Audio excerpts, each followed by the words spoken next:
This hero has just killed the Demon King and saved the world from monsters. But in return, he didn't get any praises or a peaceful life. He was betrayed by his own people and marked as a traitor. In the end, he was executed. But before dying, he said that he will kill everyone who betrayed him. In the next moment, he was in front of Goddess. The Goddess is the goddess of love, who loves Raul so much that she's ready to do anything for him. So he asked her to send him back if she loves him. Meanwhile on Earth, the princess, who executed Raul, is beating her servant very brutally just because she didn't like her dress. The night girl was standing there thinking about how 1 month ago, the soldiers protecting the gate died mysteriously. She reports to the princess to not go out for her marriage parade in this situation because many people are dying of diseases this month and gate soldiers have also been annihilated. But the princess doesn't care about her people. She called her people filth and refused to cancel her parade. She said that if she even get a scratch on her skin, she will execute her and all the soldiers that are under her. And the knight just blushed. She loves princesses so much that she is ready to do anything for her, even if it means killing innocent people or her own soldiers. With that, Princess went out for a parade with her future husband. Even though the princess doesn't love him, she is marrying him just to bear a child, so she could make him king and take over the empire. The guy Princess used to love is Raul the hero. She loved his gaze so much that she wanted to grape him without wasting a moment. But Raul refuses her proposal because he doesn't like her. Just for that reason, she made Raul a traitor and executed him. Now we learn that the princess's name is Victoria, and the night girl name is Sandra. When Victoria reached the stage to get God's prayer, she had to wave hands to her people. She is doing this not because she loves them, she's just thinking of them as a meat shield and waving her hand. While the priest was praying for Victoria's happy married life, she heard a very familiar voice which scared her to the core. With that, Raul reveals himself with an evil laugh and says that he's returned to take his revenge. When Raul was with the goddess, she offered him to stay with her for eternity in heaven. But he refused and said that first he will purge all evil from Earth, then he'll be happy. In the end, the goddess had to unseal Raul's full powers and send him back to Earth. When first Raul appeared in front of the goddess, she sealed almost all of his powers and then sent him to Earth as a hero. But now Raul wants all his powers unsealed to get his revenge. With that, he returned to Earth. And the first thing he did after returning was to annihilate all the gatekeepers. Now after 1 month, Raul is standing in front of Victoria. Both Victoria and Sandra are refusing to believe that this is real hero Raul and calls him a fake. But Raul doesn't bother talking to them and immediately grabs Victoria from her hair. When Sandra was about to move forward to stop him, he popped the heads of many of her soldiers in an instant. Seeing the situation, all the people started running away in panic.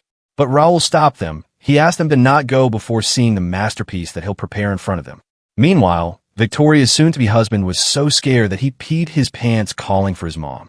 When Raul saw him, he used his magic and forced the guy to hold Victoria. With that, Raul said that the blood wasn't looking good on her clothes and tore her clothes apart in front of everyone. Victoria still hasn't understood her situation completely. She asked Raul to not touch her if he doesn't want to go through the experience of dying once more. She asked Raul to kneel and apologize to her if he wanted to survive. I think she is really dumb. Suddenly, Sandra shouted from behind, asking Raul to fight them honorably. Hearing that, Raul decided to remind her how they captured him to execute him. When Raul was about to leave for Demon King's subjugation, he said goodbye to the people of the village he loved the most. After he successfully defeated the Demon King, the princess ordered her knights to kill all the village people and capture the hero. Hearing the story, Sandra refused to admit that she committed a crime. She just said that it was the princess's order, so it wasn't a crime. She said out loud that the princess was the one who ordered her to execute all of the village's people. Even though she wanted to say it in a low voice, Raul amplified her voice with magic, because of which everyone who was present there heard about their princess's true nature. Victoria got really angry because her personal knights revealed all her wrongdoings. Suddenly, Sandra moved and punched the princess on her face. Raul didn't stop there. With his magic, he forced Sandra to hit Victoria again and again and ruined her beautiful face. With that, Raul has finally decided to move on to the final stage. He is now going to punish Victoria for killing his sister.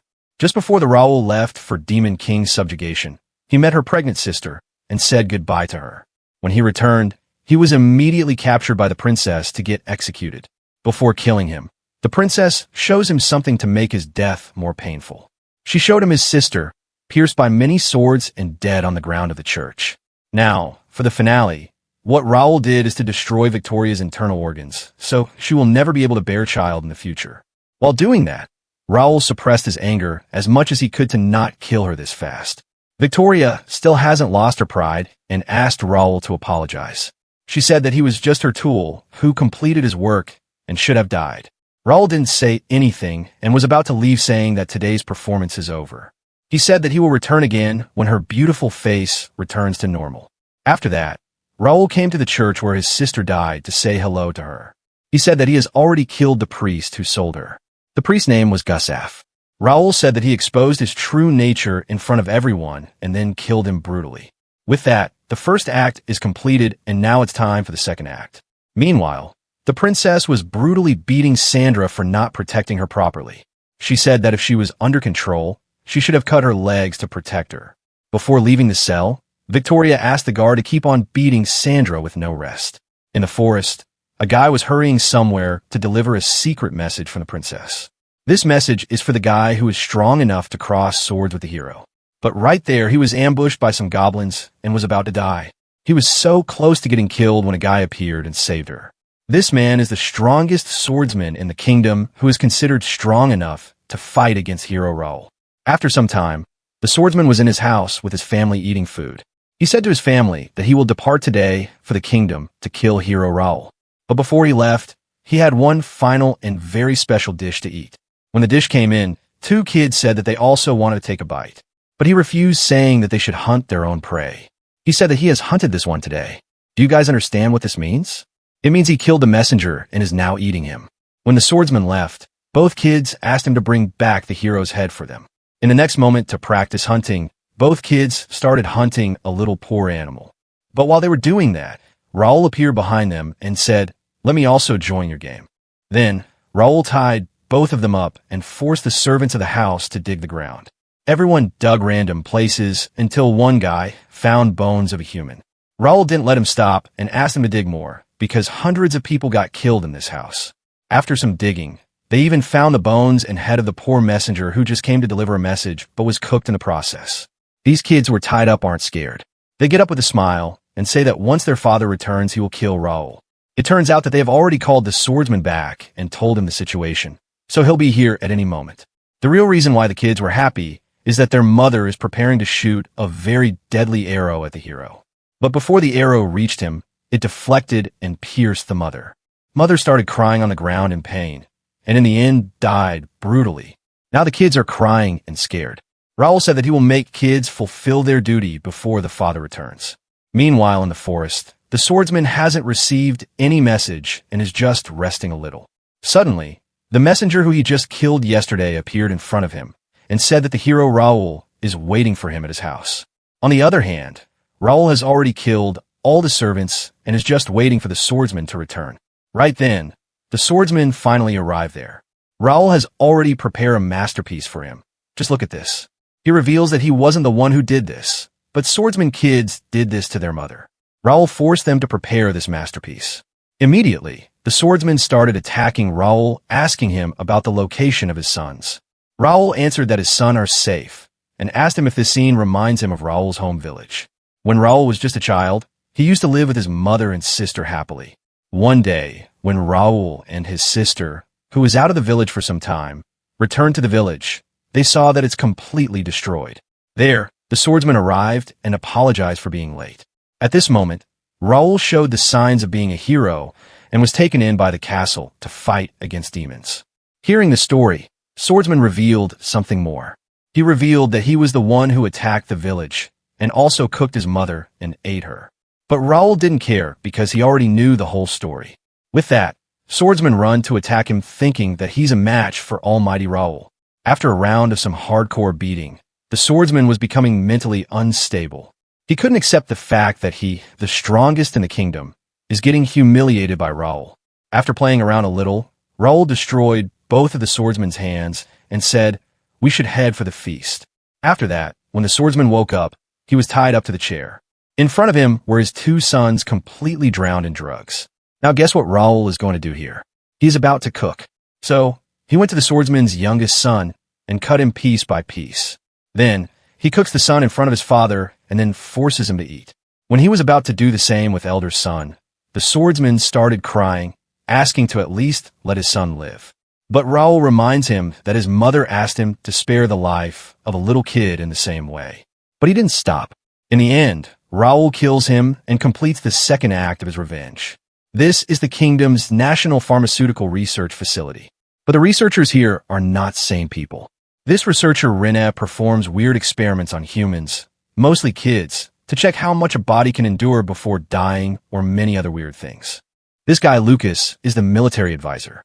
She gives Lucas some money to clear the bodies and other mess. One day, Research Institute supervisor Costa sent to Rene and asked her that they need immortal soldiers for the kingdom. She said she can't make immortal soldiers, but she can amplify soldiers' strength to thousands of times and make them explode after a certain amount of time to kill demons. For the test subjects, Costa's son Lumen went to hospital to get injured soldiers. He promised them that he has a drug that will heal them in no time. But when an innocent soldier went with him, Rene used them as test subjects to test her findings. After killing hundreds of innocent soldiers, they were successful in their berserker experiment. In the present, Raul is here to start his third act of revenge. Inside the building, all of them were panicking and were scared because they knew they had done something to anger Raul. Lucas, the military advisor, asked them what they have to him in the past, but they refused to answer. Suddenly, Raul threw a skeleton at the window with a message. He said that whoever leaves this building before midnight will survive. Hearing the message, Lucas said that after the strongest swordsman, he's the only one who can fight Raul. But first he wants to learn what they did to him to make him angry. So they revealed that they did the berserker experiment on young soldiers that were under Raul's command. Suddenly, they remember that they have the drug that turns someone into a berserker in their laboratory. So they immediately went to retrieve the drug before Raul got it. But when they reached the place, it was already gone. Seeing the situation, they tried to escape by jumping out from the window, but the building was blocked with the magic, so they were stuck with Raul. Just look at this panel of vengeful ogre accompanied by the dead. He is walking in the building with a skeleton, throwing paper with the game rules everywhere. The game is whoever will leave this building will survive. When the game begins, he orders the skeleton to capture all the researchers alive. After gathering them, Raul forced them to drink the berserker drug. After some time, all the researchers turned into monsters, and they were asking for water. After 15 minutes, all the berserkers self-destructed and died on the spot, while Raul was laughing standing in the middle. With that, he sent a new message to the main culprits telling them whoever gets caught first will die first. Hearing the message, Rene said that they should move to the room where hero Raul will not be able to find them. But before moving there, she asked them if they should have a cup of tea first. When they sat down to drink, Lucas asked Rene to exchange with her because there's a chance she has mixed a drug into this tea to turn them into monsters and make them fight against Raul while saving herself. But she revealed that she hadn't mixed any drug in both of their cups, meaning the drug is only in the tea of Costa and his son. She did this because she has realized that the one standing in front of her is not Lucas, but Raul. She found out about this because earlier, Lucas said that Raul follows a simple ruler, an eye for an eye, a tooth for a tooth. But how does Lucas know about that rule of his? This made her sure that this isn't Lucas, but Raul. In the end, Raul finally revealed himself, asking her, was the hint too obvious? Rene didn't get scared. She is waiting for Costa and her son to be turned into a monster and fight against Raul. But even after 1 minute, nothing happened. It turns out that Costa and his son are already dead, which means Rene has lost the game. After that, Raul dragged Rene to the first floor and forced her to swim through all the dead berserkers on the ground. After swimming through a disgusting pool of monsters, she finally reaches the laboratory where the final experiment will happen. Seeing Rene so scared, Raul asked her why she was scared. She is the one who killed thousands of people in the name of experiment before, and now she is getting scared after seeing some dead monsters. But Rene got up and said that she never killed anyone or performed any disgusting experiments. Hearing that answer, Raul put his hand on her hand and made her go through all the pain that she caused to other in an instant. This broke her completely, and she immediately agreed that she did perform experiments. Rene immediately started pleading for mercy. She said that she was just following orders. She said that his young soldiers died because the neighboring village didn't give them water. If they drank the water, they would have turned back into normal humans. But Raul already knows all this. So Rene said that he should be taking revenge on the villagers, not on her. Raoul said that he will take revenge on them, but now it's her turn. Starting now, Raoul will start his human experiment on the test subject Rene. He tied her up to the chair and chose a random drug. Then, he forced her to drink that complete bottle without wasting a drop. Immediately, her throat started burning and she started crying in pain. After some time, her skin starts turning dark because of the high temperature inside of her body. Raoul strengthened her organs so she wouldn't die early on, but she will feel pain. In the end, Raoul decided to let her drink the antidote. But she had to make the antidote herself in this messed up condition. As Rene is a very experienced researcher, she was able to make an antidote even in this condition. When she thought that she won and now she'll be free, Raoul destroyed her happiness, saying that it's time for round 2. With that, Raoul proceeds on forcing her to drink more than 42 drugs, each causing more pain than the previous one. In the end, she was able to survive for more than 17 hours of hell. Now it's time for the villagers who committed sin. Meanwhile, these two cute and little girls went to a random village and told the villagers that they got lost in the forest and wanted a place to stay for the night. Surprisingly, the villagers were really good. They welcomed both kids and also gave them high-quality food. But the dark reality of these villagers was shown when both girls went to sleep. Villagers strangled both of them to death and stole all of their stuff. Next day, the same girl who they killed last night appeared in front of the village gate and asked the villagers about her little sister. Seeing her, the villagers got really scared and couldn't believe their eyes. It turns out that it was Raoul, and he is here for the 4th act of revenge. At first, villagers weren't able to tell who this person was. So, Raoul asked them if they hadn't heard the news of a hero going around the world exterminating real demons. Hearing that, the village chief asked him what they had done to make him angry. So Raoul uses his magic to remind them what they did. One day when Raoul arrived at a random village, it was completely destroyed by demons. When a demon was about to kill the kids that were left, Raoul arrived there and saved them. Raoul gave them his dagger and asked them to become soldiers if they want to protect their loved ones. After some years, those kids with more kids from other villages got together to be under Raoul and fight against demons. These young soldiers' mission was just to transport goods to Raoul to repay him for saving them from slums. But in the midway, they were stopped by Costa's son, who asked the kids to drink a drug because there's demons inside the forest from where they have to pass through. He said that this drug will help them fight against demons. But right after drinking the drug, all the kids turned into monsters. As they will turn back to humans after drinking water, in 15 minutes of becoming a monster, they started asking for water. They went to a nearby village after passing through the forest and asked for water. Even though they were strong enough to break the village's walls and get the water forcefully, innocent kids were so righteous that they didn't use force. Even in monster form, they controlled themselves and asked for water with respect. Innocent kids forced themselves to explain their situation. They told the villagers that they will turn back to humans if they just have a sip of water. But the villagers were worse than demons. They refused to hand over water without getting something in return. So they asked the innocent soldiers who have turned into monsters something valuable if they want water. In the end, 15 minutes passed, and all the kids died. But even when they were dying, they didn't use force or threaten the villagers for water. Even after seeing everything, the village chief refused to admit that they committed a crime. But Raoul has other ways to prove their crimes. In the crowd, there was a child holding a dagger.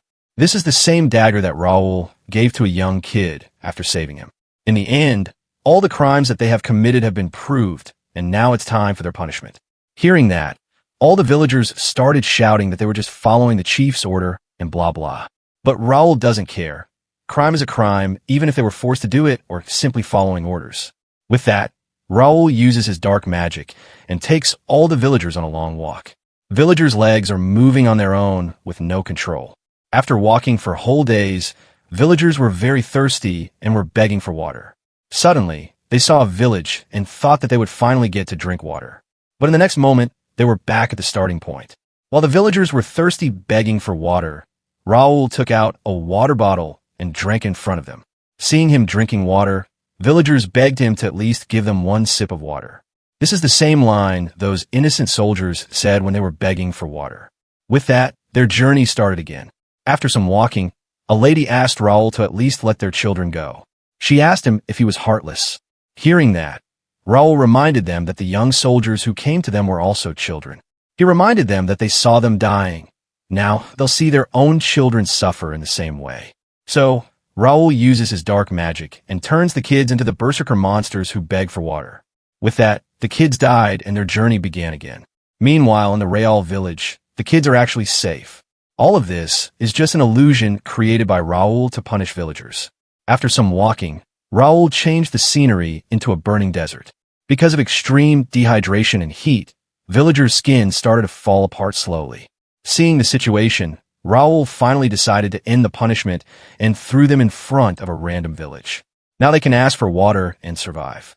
This village name is Malka Village, and the villagers who were getting punished by Raoul, their village name was Nor Village. Seeing the people from Nor Village, Malka Village people immediately closed the doors, thinking that they might be enemies. When Malka people saw fellow humans asking for water, they decided to give them water and help them.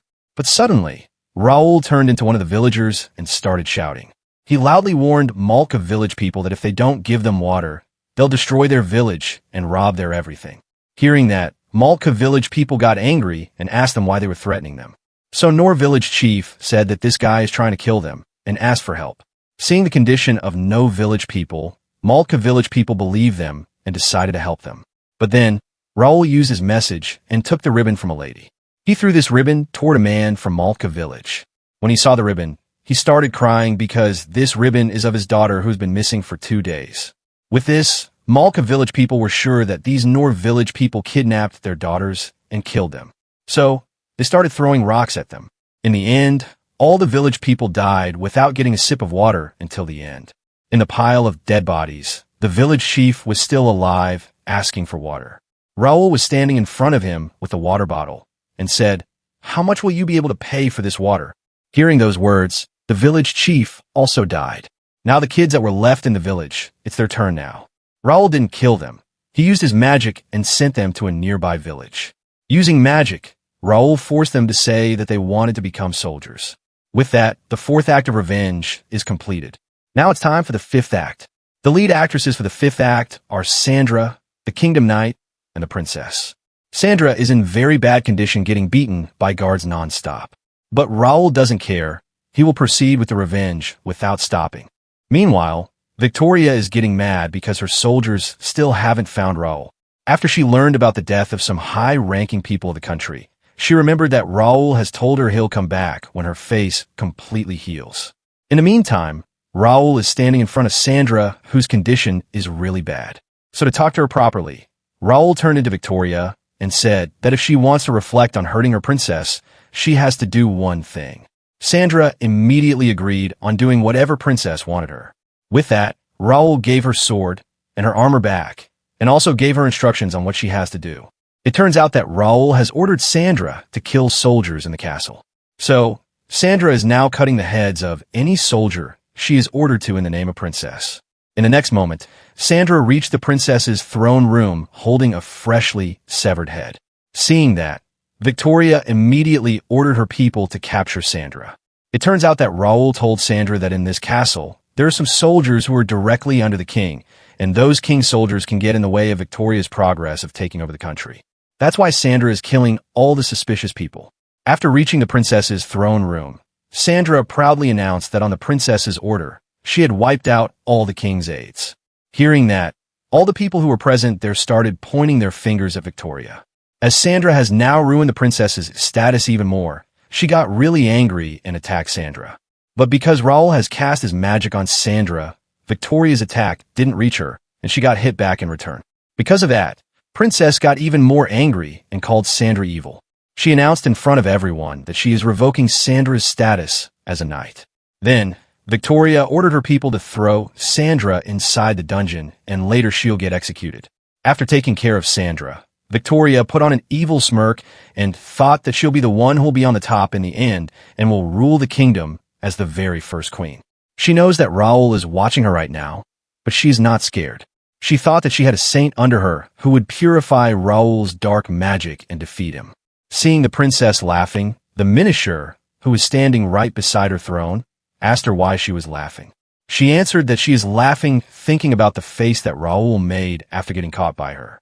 With that, the minister also leave the room with an evil smirk. It turns out this person was not the minister, but Raul. After some time, Sandra was put on the execution ground where she'll get executed in front of everyone. Soon, Victoria arrived on the stage to personally spectate her execution. She didn't come alone. She is here with Raul's former teammates. Then, Victoria started shouting that Sandra is the one who falsely accused her in front of the village and also incurred the hero's wrath. Victoria accuses Sandra of setting a village on fire and burning everyone alive. When Sandra tried to say that the princess was the one who ordered her to do that, the princess hit her on the head, calling her traitor to the country. Hearing that, all the people started chanting to kill Sandra. Meanwhile, the princess was happy because people's opinions of her are shifting and now people are calling Sandra a traitor instead of princess. After that, the execution started.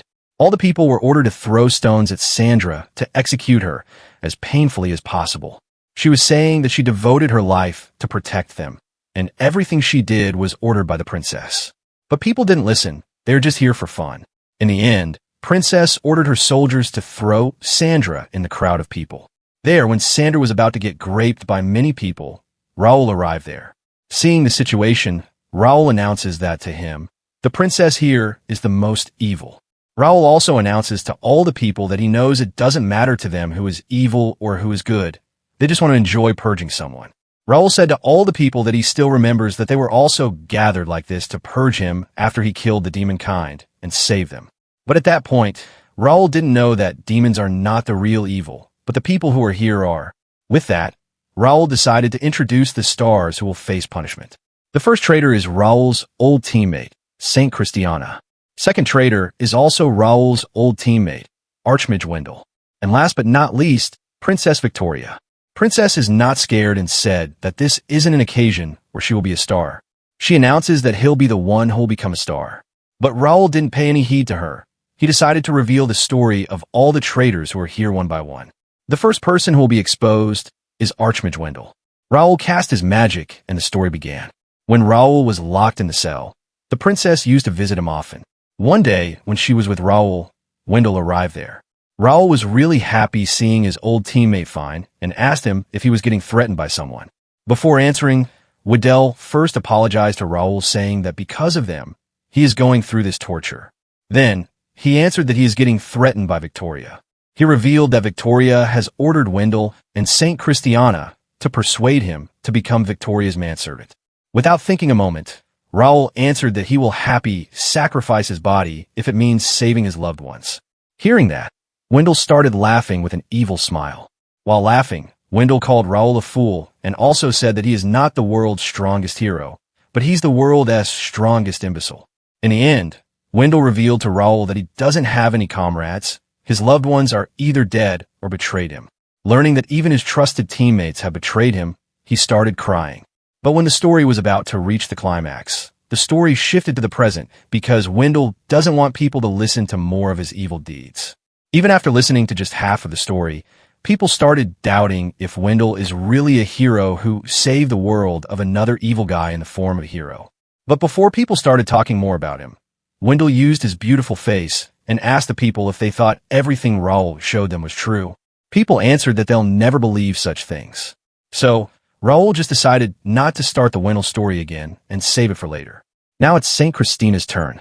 When Raul was about to start the story, the saint said that she never betrayed hero Raul. But Raul shut her up and revealed that she is the reason for all the worst things that happened to him. The saint's story began just before the hero and his team was about to leave for Demon King subjugation.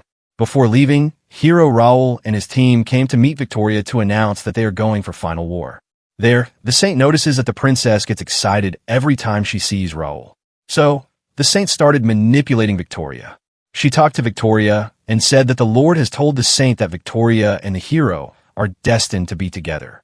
But because of Raul gaining more and more public respect, he is changing the will of God. So, the saint told the princess that if she wants to make Raul her personal plaything, she has to destroy his reputation. With that, Victoria decided to look into anyone who is involved with Raul and execute them. Before the story progressed even more, Victoria started shouting and asked the hero to stop spouting nonsense. She immediately ordered the saint to kill hero Raul using her holy powers. But the saint refused to obey her order, saying that she doesn't want to become a traitor. It turns out that the king has ordered to execute Victoria because she killed his people. This was the reason why Raoul ordered Sandra to kill those king aides back in the castle. Saint even has to prove that the king has ordered this because she has a message with the king's seal on it. Because of where the story is going, Victoria is getting mad. Now that the king himself has ordered the execution of Victoria, all the people who are under her don't have to obey her orders. When the princess reached the breaking point, she revealed that she had already killed all her siblings, so there's no other king's heir who will sit on his throne. So, the princess believes that there's no way the king ordered to execute her, the only legitimate heir who will inherit the throne. Hearing that, Raoul asked her to not worry about that, because the king has 3 illegitimate princes. With these words, Victoria has realized her situation. It turns out that the king long before was aware of the fact that Victoria is not suitable for the throne because of how she treats her people. So the king spread his seed and prepared a secret weapon to take down Victoria and completely destroy her. Now Victoria is all alone. Her people have finally learned the truth, and no one is ready to help. The real and ugly face of the princess is being broadcast to the whole kingdom thanks to Raoul's magic. Suddenly, some raised a voice and said, "Now, princesses have no one other than me." It turns out that Sandra is still alive and wants to protect the princess. When Raoul saw her, he used his magic and brought her to the stage. On the stage, Sandra got a sword with which she will pierce Victoria's heart. As Raoul has cast a magic on Victoria, which will not let her die no matter how much she gets injured or bleeds. When Sandra pierced her slowly, Victoria had to endure the pain without the relief of death. After completely piercing Victoria's heart, Sandra killed herself and said that she'll go first and wait for Victoria in hell. Even though from this panel it looks like Sandra is dead, she is not. She is feeling immense pain, but she can't die unless Raoul allows her to die.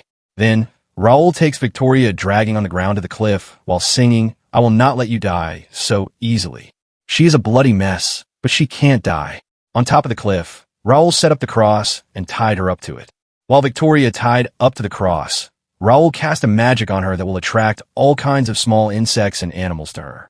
Those animals will come and eat her. Animals will gouge out her eyes.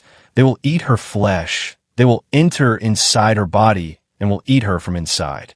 But even with all that, the princess will not die. She will feel pain with no relief of death for eternity. There are already some people here. And guess what? Even when Sadr cut down her head, she didn't die. She is also alive. That strongest swordsman from before is also alive. That researcher girl is also alive. These 3 people are alive, getting eaten by insects, and are feeling pain with no relief of death. With this, the 5th act of the revenge is complete. Now, the 6th act of revenge is about to begin. After taking care of the princess, Raoul went to the king. The king informed Raoul that there's someone who is pretending to be Raoul and is working with Raoul's former comrade, Wendell. Wendell and the imposter Raoul are working with a merchant who sells demon children to earn money. So, the king asked Raoul to take care of them. With that, Raoul decided to go teach a lesson to Wendell and that merchant. Before leaving, Raoul asked the king to not think that he is doing that because the king asked him to do so. Raoul is doing this because he was planning to do it from the start. Meanwhile, at a detention camp, imposter Raoul is looking after many demon kids who are locked in a cell. This guy is a merchant whose name is Kramen and is also a pervert. Kramen releases his lust on all these innocent demon children. Kramen gets relieved by beating these children as brutally as possible. Seeing the kids getting beaten brutally, imposter Raoul couldn't watch it anymore. He ran to the restroom and threw up. Right then, the real Raoul appeared behind the imposter Raoul and said hello. Immediately, Raoul captured the fake and asked him the reason for imitating his face. Fake Raoul revealed that he just wanted money. That's why he's working with Wendell and Kramen by threatening them using Raoul's face. But Raoul didn't believe it. Raoul knows that the fake is here not for money, but for revenge. So, Raoul uses his magic and immediately reveals the real person who is imitating him. The real one is a girl named Ada. Raoul knows that Ada helped some demon children run away from this while Kramen was smuggling. By doing that, Ada has revealed the location of Wendell, which means that she was hoping for Raoul to come here and prepare revenge that Ada wanted. So, Ada decided to reveal her real story and on whom she wanted revenge. After the Demon Kings subjugated, a guy named Charles, who worked as Kramen's accountant, found something abnormal in Kramen's funds. So, he started investigating what is going on behind the scenes, and as Kramen is making such a large amount of money. One day, he saw Kramen in a room with a group of demon slaves. Charles was hiding behind the wall to see what was going on. Inside the room, Kramen removed his clothes and did bad things to demon kids. When Kramen left after completing his work, Charles entered the room. He saw all the demons who were fine and alive before had died brutally. While checking the kids, Charles finds one who was actually alive. He immediately took that demon girl to the healer and got her treated. The demon girl is alive, but she still hasn't woken up. After that, Charles took that demon girl home and showed her condition to his wife. Now, Charles has decided to report all this to the government and stop Kramen's illegal activities. Before leaving, he said goodbye to his wife and his little and cute daughter named Ada. While Charles was heading for the capital, he was attacked by some mercenaries who were here on the order of Kramen. It turns out that Kramen people saw Charles carrying a demon child who was supposed to be the Kramen slave. So, now Kramen has ordered his underlings to bring Charles to him by dragging him alive. To do that, they tied him up and then attached a rope to the horse. Then, they rode the horse to Kramen while Charles was getting dragged alive. As time went by, Charles was getting really injured and eventually his body started falling apart. Next day, Charles's family received a package. When they checked it, they saw Charles who was chopped into many pieces and packed in a small box. When their family saw that, they were devastated and broken. With that, the story ended and now Raoul has decided to help her take revenge on Kramen. But in return, she has to help him take revenge on Wendell. When Ada asked him what she can do to help Raoul fight against that strong Wendell, Raoul said that he knows his weakness. Raoul revealed that Wendell is weak in the mind, and any mental attack can destroy him. Suddenly, Raoul stabbed Ada with a knife. After she fell on the ground, she woke up inside Raoul's body. Now, Ada is controlling Raoul's body, but Raoul is also there. He can talk to her from inside the body and help her take revenge. Raoul gave Ada full permission to use his body, however, she wants to take her revenge. This means she can use Raoul's power, which makes her stronger than anyone. With that, the sixth act of revenge is about to begin. In the basement, many demon slaves are being transported to smuggle. They're not just getting smuggled. If someone shows even a little weakness, guards will beat them brutally. While guards were beating the kids, Raoul and Ada arrived there. Raoul asked Ada to kill all the guards here and save the demon kids. So, she did just that and killed all the guards in front of the demons. Then, Raoul asked Ada to explain the situation to everyone, but she can't think straight because of killing this many guards. So, Raoul switched with her and told the kids that they are now free. But the kids are still scared because they saw Raoul working with Kramen and Wendell, so they can't believe him. So, Raoul asked the demons to follow him, and she'll help them get their revenge on Kramen and Wendell. After giving the proper speech, all the kids started chanting to kill Kramen and Wendell. Afterwards, they went to different places and freed demon slaves from all the places until they eventually found Kramen and Wendell.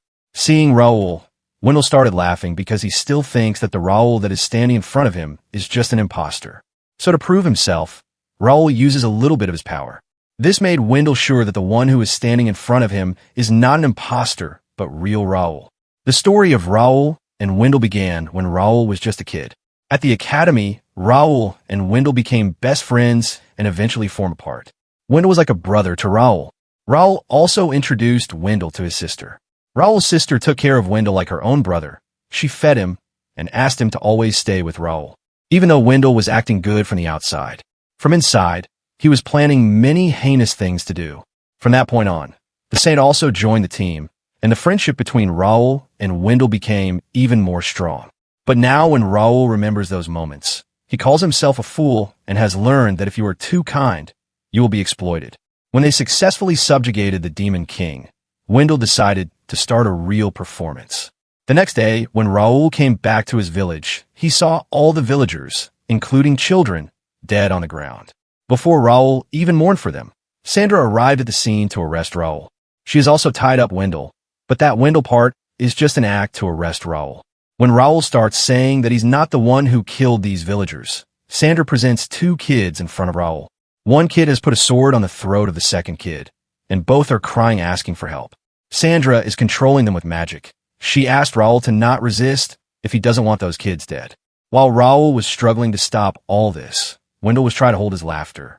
Right then, Raoul tried to break out from their restraints to explain himself.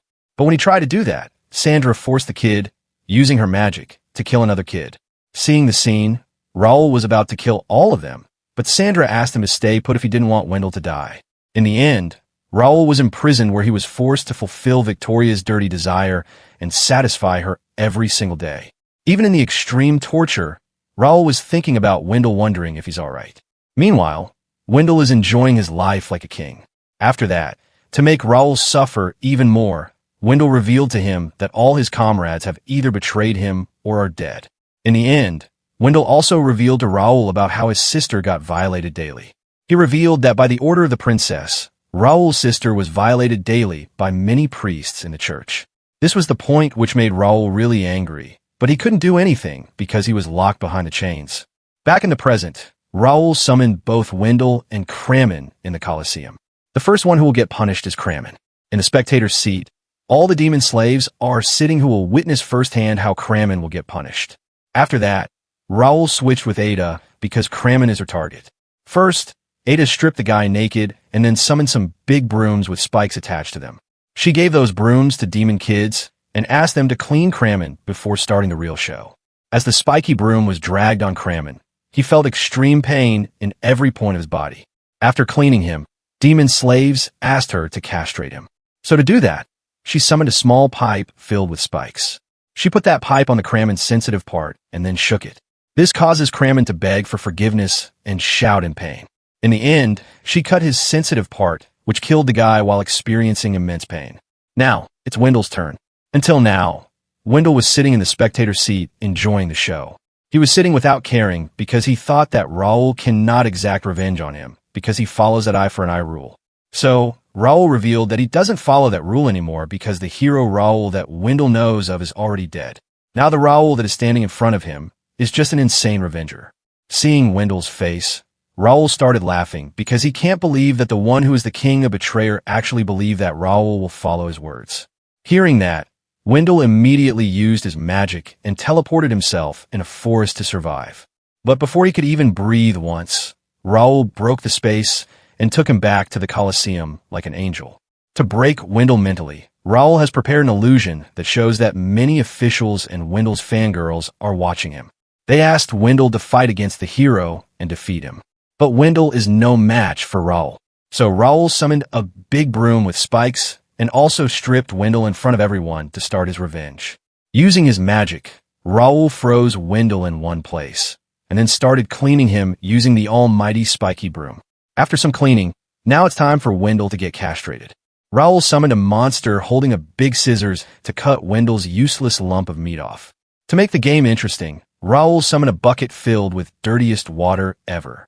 If Wendell's head stays outside of this bucket for even 3 seconds, he will die. After just some time, Raul uses his magic to hold Wendell at one place.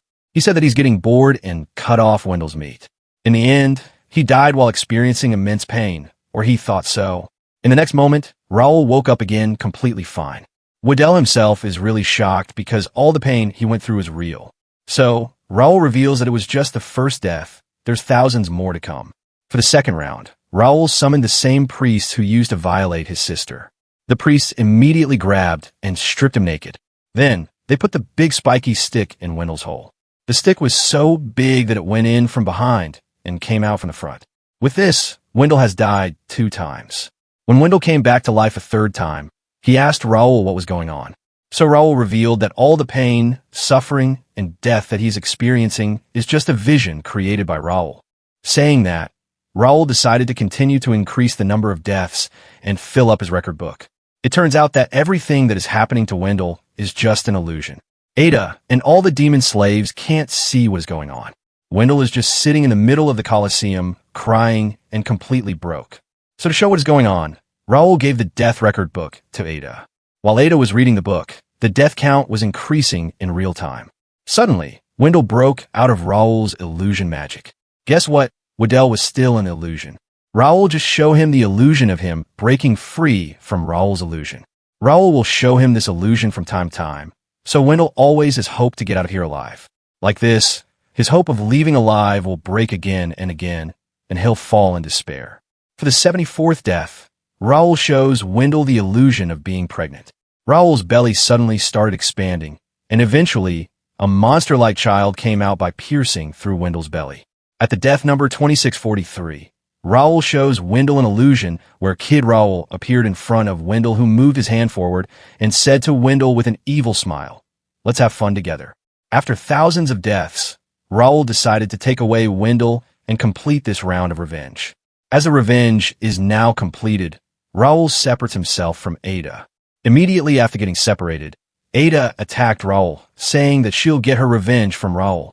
It turns out that the person who was with Raoul wasn't Ada, but the younger sister of the Demon King that Raoul and his team subjugated. After revealing her true form, Theodora revealed that she is here to get revenge for her brother's death. But Theodora is no match for Raoul. He immediately froze her at a place and told her that he could kill her ease, but he will not do that. He gave her two choices. One is to fight with Raoul to take her revenge. Second is she'll leave this place with her fellow demons, and with all the money that Kramen has earned by selling slaves. That money will be more than enough for her and her fellow demons. She decided to take the second choice after thinking about her fellow demons. Then, Raoul asked her what happened to Ada. So, after Charles died, his wife started investigating why and how he died. After some investigation, she learned that Charles died while freeing demon slaves from Kramen. She has also learned that there's one demon that survived, and that demon is entrusted to the village's healer by Charles. So, to fulfill Charles' will and save demon slaves from Kramen, the wife and Ada decided to go to the capital to report everything to the officials. For 1 week before leaving for the capital, Ada went to visit the demon that Charles saved daily. It turns out that the demon saved by Charles is the younger sister of the Demon King. At first, Theodora refused to become friends with the human. But when she learned that Ada's father was the one who saved her, Theodora decided to be friends with Ada and help her fulfill her dream. At the last day of the week, Ada's mother and her younger sister left, saying that she has promised to meet Wendell at a cabin near the capital. After some time, Ada and Theodora also left for the capital. On their way, some mercenaries found them and attacked them. To protect Ada, Theodora asked Ada to find a safe place, while she'll lure the mercenaries away from her. After some walking, Ada finds a small cabin. Outside of that cabin, Wendell was standing. When he saw Ada, he told her that her mother and younger sister had already arrived and were waiting inside the cabin. Before entering the cabin, she told Wendell that while she was coming here, some of Kramen's underlings found her. Wendell asked her to forget about that and rest inside the cabin. But when she opened the door, she was devastated to see the scene in front of her. When Ada and her family reported everything that Kramen did to demons to Wendell, he said that he'll take care of Kramen. That's why Ada and his family have trusted Wendell, thinking that he's a hero who will help them. But they didn't know that the one they are trusting is worse than demons. After some time, when Theodora came back to find Ada, she saw Wendell and Kramen together. Seeing them together, she immediately understands something bad has happened to Ada and her family. So when she entered the cabin to check on them, she found all of them dead on the ground. At that moment, Theodora got really angry and promised to herself that she'll take revenge. This was the reason why Theodora wanted revenge on Kramen and Wendell. With that, the sixth and the longest act of revenge until now is finished. Now it's time for the seventh act of revenge. The main star of this act is the Saint. After taking care of Diddy and Wendell, Raoul went to the king and informed everything. Immediately after reporting, Raoul went to meet Christiana, who is currently locked up in the cell. Seeing Raoul, Christiana asked him why the king had imprisoned her. So, Raoul told her that he already knows how she used her holy magic to manipulate everyone. She was the one who manipulated the swordsman to become a demon. She was also the one who manipulated Wendell by saying things like she knows which kind of face he wants to see from Raoul. She said that anything he'll do is all right because it's what Lord desire. In the end, she also manipulated the princess to destroy Raoul's life. But Christiana said with a smile that she never did anything wrong. She said that she was just fulfilling Lord's wishes and offering salvation to everyone. When Raoul was about to leave, she asked him what kind of revenge he's planning to take from her. So, Raoul told her that he had planned an extensive date with her and asked her to just wait for it. The next, Christiana was summoned to a court because many people, who heard from Raoul that Christiana was manipulating her, filed many cases against her. So today she is presented in front of judges who will announce the final result, if she's a criminal or not. First witness who came forward was her own aunt. She said that Christiana brainwashed her own parent, which causes them commit suicide in a burning house. And while seeing her parents dying, Christiana just uttered one sentence happily, "You too must be glad, Father, Mother. Witness 2 is a soldier. He said that his comrades were seduced by Christiana, which led his comrade to fight and kill each other like maniacs. Third witness was a priest who came forward and revealed that in the middle of a desert there was a country. The people of the country were really innocent until Christiana came there. With her whisper, she brainwashed all people, leading to the destruction of the whole country. Hearing that, Christiana just said that she did to give salvation to the country people. In the end, her reason for destroying hundreds of thousands of life was just that she wanted to bring salvation to all the people. And she said that she can happily die if it means atoning for other people's sins. While she was saying all that, Raul was just sitting in the chair with a smile, witnessing everything. Right then, Christiana's lawyer with a pig-like face came out and started talking. First, he asked all 3 witnesses to provide solid evidence which should prove that Christiana committed a crime. As they don't have any solid evidence, they can't say anything. Next, he revealed that anyone who is inflicted with holy magic has magic scars left behind on their body. But after checking the bodies of that soldier's comrades, there were no magic scars on their bodies, which means Christiana didn't use any magic on them to seduce them. When all the people had nothing to say, the lawyer was thinking that these people are stupid because he knows that magic scars can easily be removed from the bodies. And here he is protecting and siding with Christiana because if he wins the case, he'll get to smash her. While he was dreaming about smashing her, Raul spoke up and said that he's here to give testimony as the 4th witness. Before he started talking, he first went to the examiner who checked the magic scare on the victim's body and whispered something in his ears. And to prove that Saintis is really guilty and killed many people for no reason, Raul immediately summoned a person on whom she has used her magic and manipulated. The person that appeared shocked everyone. Raul has summoned the Princess Victoria. She is still getting eaten by insects and is still alive, enduring eternal pain. No one thought that princess was still alive. Even in such a bloody and messed up condition, the princess is still getting punished every second. Even though the princess is still alive, her condition is really bad, so she'll not be able to utter a single word. So to check if Christiana has really done something to the princess, the examiner came forward and checked the princess's body. After examining the body properly, he revealed that the princess really have magic scars on her. After saying that, the examiner revealed everything. He revealed that Christiana's lawyer has manipulated all the evidence and also removed the magic scars from the victim's body. Because of the magic that Raul casted on the examiner, everything he is saying now is what Raul wants him to say. Lawyer immediately thought that Raul is the one controlling this examiner and called for another examiner to check if this examiner was being controlled by Raul or not. But when the second examiner came, she was already under Raul's control. So after checking the previous examiner, she said that he's not under Raul's control. With that, more and more examiners were called to check, but all were under Raul's control and said what he wanted them to say. In the end, Christiana was found guilty. Immediately, lawyer went toward the calm and completely silent Saintis. He started begging her to at least say something in her defense. But instead of defending herself, she whispered in lawyer's ears. Without wasting a moment, lawyer happily walked toward a window and jumped out of it. He died immediately after slamming into the ground. Seeing the scene, judge immediately gave the order to punish the saintess by burning her to death. Few days later, she was tied up to the cross and the cross was lit on fire. But while burning, saintess didn't cry in pain. She happily died thinking that she's atoning for other people's sins and bringing them salvation. In the end, only Saintess's burned body was left behind on the cross. Beside the cross, Raul was standing. He smirked and said that the real show is about to begin. After that, he took the cross with the Saintess and dug it near the Princess Victoria's cross in the mountain. Suddenly, Raul was pierced by an arrow straight to his heart. Behind him, Theodora came flying. She was the one who attacked Raul, and she did this to get revenge for his brother who was killed by Raul. When Theodora landed beside Raul, he was still alive. So to kill him completely, she first tied him to the cross and then stabbed him with the knife. After 5 days, his lower half is completely gone, eaten by many beasts. In the next moment, Raul woke up in the white world. This is the same world where Goddess of Love lives. Learning that Raul had died and came here again, she immediately ran to him crying. Raul noticed that her one arm is missing and asked her what happened to it. She revealed that previously when she sent him back to Earth, a part of her body was sacrificed to resurrect him. Raul didn't care about her explanation. He grabbed her from the mouth and asked her to complete his one more wish. Goddess was so in love with Raul that she immediately agreed. This time, she sacrificed one of her eye and summoned a carriage of hell. By riding this carriage, Raul will be able to enter hell. First, he'll go to the gate of judgment. At this place, sins and good deeds of every person will be judged, and the one with the greater deeds will go to the land of the gods, or you can call it heaven. Some can go through the reincarnation gate to reincarnate, and the people with grave sins will enter hell.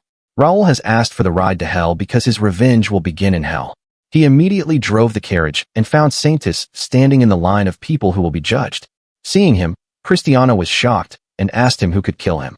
So Raul revealed that he died intentionally to fulfill the promise of a date that he made with her. Saying that, she gave her a seat in the carriage and went toward hell. When Raul went toward the hell gate, Cristiana refused to enter, saying that the goddess was waiting for her in heaven, so she must go there. Cristiana said that only bad people go to hell. She still thinks that she has offered salvation to many people and saved them from hell, so she must go to heaven for her good deeds. So Raul made a bet with her. He said that if the people who she thinks she offered salvation to are not in hell, he'll let her do whatever she wants with him. But if they are in hell, then she will have to use her holy magic to save them. Because Cristiana also loves Raul and wants to stay with him forever, she immediately accepted the bet. With that, Raul and Cristiana finally entered hell. Inside, there were many people getting burned in the lava, getting reborn and dying again and again. Seeing the scene, Raul remembered that there were other young people in his party beside Wendell. At this point, Cristiana wasn't at Raul's party. Raul and other young party members hunted monsters together. They were really happy until Cristiana joined the party. Because of Cristiana seducing them in the name of salvation, young members started losing their will one by one. Every single one of the 20 mercenaries left the party. Right then, Raul and Cristiana arrived at their first spot. This is the place where people who indulge in lust fall to and get punished. Cristiana looked around in hope of not finding any familiar faces. But after just a second, her expression turned grave when she saw Raul's old party member, to whom she had offered salvation, was getting punished in front of her. But she immediately calmed down and refused to believe that these are the people to whom she has offered salvation. It turns out that she can't properly remember these people's faces and think that they're not related to her. So, Raul told her that they are here because of her, but she refused to believe it. So, Raul showed her when he offered these people salvation and seduced them with her words. Because of that, they lusted over her and she let them enjoy themselves with her. Immediately after remembering them, she still refused to accept that it's her fault, saying that they are just people with similar faces. Even though her expression has changed from being happy to being concerned, she still thinks that her faith in salvation is not fake and will never waver by seeing the fake scene. So, Raul took her to the next punishment spot. After getting through many punishment spots, they reached the punishment spot for greed. The people in this ground are forced to cross a burning bridge and then fall inside a lava pond, dying painfully. This time, 2 people were slowly trying to cross the bridge. When Cristiana looked closely toward them, she was shocked. Her expressions completely changed and she slowly muttered that they are imposters. It turns out that the 2 people who are crossing the bridge now are her own parents. While crossing the bridge, if one stops midway, the monster sitting on the other side will hit them and throw them in the lava pond. After dying in the lava pond, they will just come back to life at the starting point and will have to go through the same pain again. The next time Cristiana's parents started crossing the bridge, she ran toward them to stop them. Behind her, Raul with an evil smirk reminded her that this is the result of her offering salvation to others, which means she has committed a grave sin and her destination is not heaven but hell. When Cristiana's parents saw her, they got angry at her, saying that she tricked them. They shook her for some time and then fell into the lava pond while cursing her. Even after seeing everything, she still refused to believe it and called them imposters. She said that she is blessed by the goddess, so her salvation and faith can't be fake and lead the people to whom she offered salvation to hell. Hearing that, Raul decided to show Cristiana the goddess that has blessed. Raul showed her the goddess of love, making an unsightly face. Seeing the goddess's face, Cristiana couldn't believe her eyes. With that, Raul proceeds on telling everything that this goddess has done for him, how many rules she has broken just for him. Hearing everything, Cristiana said that such an unsightly woman can't be the one who blessed her. She raised her hand to use holy magic. As Raul won the bet, she accepted her defeat and decided to use holy magic to save the people who are here in hell because of her. But her holy magic didn't work. It turns out that holy magic isn't usable in hell. Now that Cristiana has called her own goddess an unsightly woman, she will be stripped off of her saintess title and will lose all of her holy magic. Raul already knew this. He was just playing around to make Cristiana utter bad words about her own goddess. In the end, she's now in hell with no way to get out. Now she'll suffer for eternity with the people who she has manipulated and killed under the reason of offering them salvation. All the people who was offered salvation by Saintus, when they saw, started asking her to save them. Christiana still thinks that she'll go to heaven and is in hell just on a trip with Raul.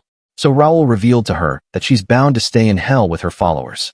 Since the moment she passed the gates of hell, she was already doomed to stay in hell. Many people grabbed her asking her for help, but she couldn't do anything. Seeing Raul sitting in the carriage, she started asking him for help. So Raul threw a chain down. He said that anyone who manages to climb this chain will be saved. Slowly, many people started climbing the chain. Even though Christiana was in the first place, many people grabbed her legs and pushed her down. She was angry and finally started showing her true face. Seeing Christiana showing her true face, Raul said that the Saintus who used to talk about salvation is now in this sorry state. Hearing that, Christiana said that she doesn't care about salvation anymore and just wanted to be saved. She also confessed that she's Saintus and couldn't care less about the goddess she believed in. Immediately when she said that, the chain broke and she, with all the other people, fell in the lava. Now she started burning with her other followers in the lava, but she'll not die. A big hand will pick her up, heal her, and then throw her back to the starting point. Like this, she'll come back to life and die again and again. In the end, Raul was about to leave saying that this date with Christiana was really great. Christiana started crying and made a really miserable face asking for help. But Raul couldn't care less about her and turned his back on her. When Raul tried to leave hell and reach the gates, he wasn't able to, because once a soul entered the hell, it was bound to stay there for eternity. Right then, the goddess arrived there. Raul immediately asked her the way to slay an immortal god. At first, she said that there's no way. But when Raul started showing his love to her, she was easily pinned down by Raul. He put his hand inside her chest and plucked out her heart. When he uses his magic on the heart, he learns that when he was about to die by the hands of Victoria, gods held a meeting and voted if they should save Raul the hero or not. From all the gods, the god who governs hell refused to help Raul. That's why now Raul wanted to kill that god, and he's his next target of revenge. After seeing what the governor of hell did, Raul decided to find a way to slay the god. After searching through goddesses' memories, he found a scythe which can kill a god. The scythe is stored in a treasury in heaven. Even though the goddess is completely dosed in love and unable to think straight, she still tried to stop Raul, saying that no human should get his hand on that item. Because Raul was treating her so poorly, she asked him why he's doing that. So Raul told her that the gods are also the target of his revenge.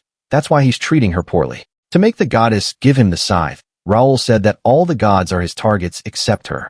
She was so happy to hear that she immediately used her power and went back to get the scythe.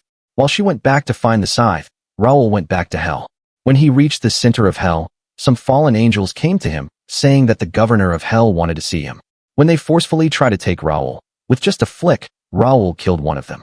Seeing the death of a fallen angel, others tried to use force on Raul to take him to the governor.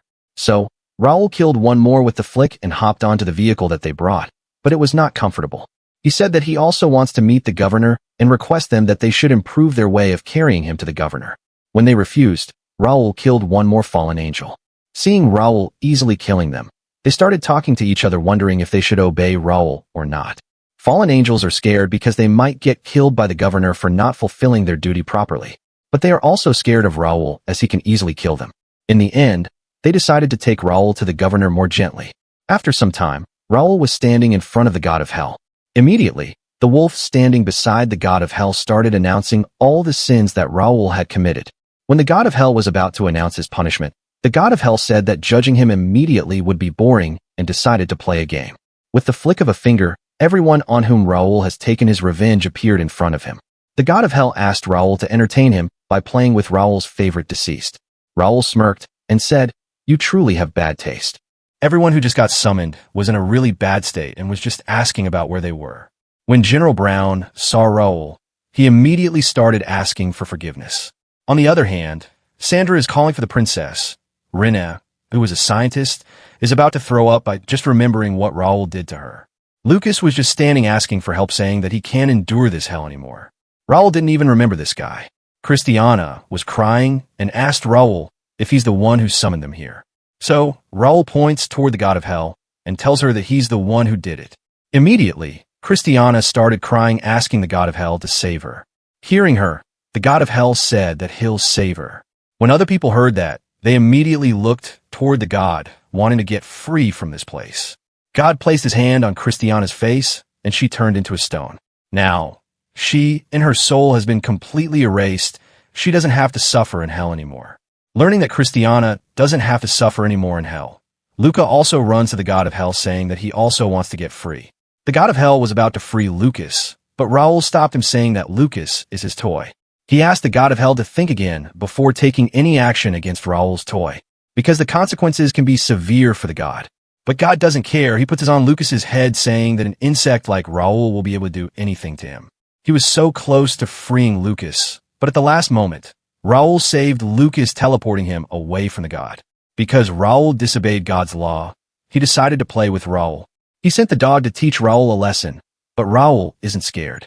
This isn't just a fight. If Raul takes long enough time, everyone on whom Raul has taken revenge will gradually turn into a stone and will disappear forever. Because of this, Lucas is happy because he will not have to suffer in hell, while General Brown still wants to get saved. With that, the dog launched its attack toward Raul, and Raul took the attack head-on without even trying to dodge it. As the fight went on, the dog wasn't able to do anything to Raul. Every time it attacked, Raul was easily able to survive it or dodge it. In the end, this dog was no match for Raul. He cut the dog into pieces without much effort. Because the fight ended early, no one is turned into stone. Seeing that the dog, god of hell's right-hand man, was so weak, Raul mocked him. He said that instead of this weak right-hand man, Cerberus, the guardian of Hell's Gate, would have been much better. He mocked God, saying if this weak dog is only the one he can control. Hearing that, the god decided to play another game. He took out an item which only the god of hell can use. This is a divine item which has the power to ascertain a human soul's depravity dwells within it. The crystal reflects the color of one's soul, and their place of execution is determined from that. And the judgment that Raul will receive will appear in his mind. The god of hell told that no one has ever survived the terror of this divine item. The next moment, Raul was standing in a different place. His mother was in front of him, but when he walked toward her asking her why she's in a place like this, he got attacked by a monster from behind. With just one attack, Raul got really injured and was about unable to move. In front of him, a monster grabbed his mother and split her into two pieces. When Raul tried to move, the monster ate him, but he didn't die. The next moment, he was standing at the same place, but this time, young soldiers were standing in front of him. Raul was trapped in a cage, unable to move, and in front of him, all the young soldiers died one by one. Like this, he went through many horrible experiences. After certain scenes, everything started again. Now again his mother is standing in front of him. All of this is happening in his mind. His real body is still in front of the god of hell, and it doesn't look in good condition. It is clear that Raul is going through horrible experiences in his mind. Seeing that, the god of hell laughs, saying that he's still a human at the end of the day and will feel emotions. Right then, Raul started laughing. He looked toward the god of hell while laughing, saying that he was just acting all this time. Raul stood up, stretching his body. He was in completely fine condition. Because the god of hell didn't realize Raul was acting, he started mocking him, saying that a god wasn't even able to tell he was just acting. This made God really angry, and this time, he personally got up from his seat to punish Raul. The final performance begins now. The god of hell is so large that he's holding a big platform with his hand like it's just a plate. The rules of final performance are simple. If Raul was able to save all of his toys, he'll win, but even if he lost one of them, he'll lose. Immediately when the game started, the god of hell threw a very strong punch at them. But before the punch landed, Raul teleported all of them to different places. I just noticed that Princess Victoria isn't in these people, which means she's still not dead and getting eaten by insects till this day.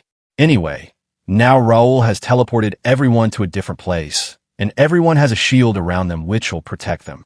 But Raul didn't teleport Lucas away, because Lucas wants to die by the hands of God, so Raul has to pay attention to him. After a while, God was able to find Sandra. She was still trying to find Princess Victoria.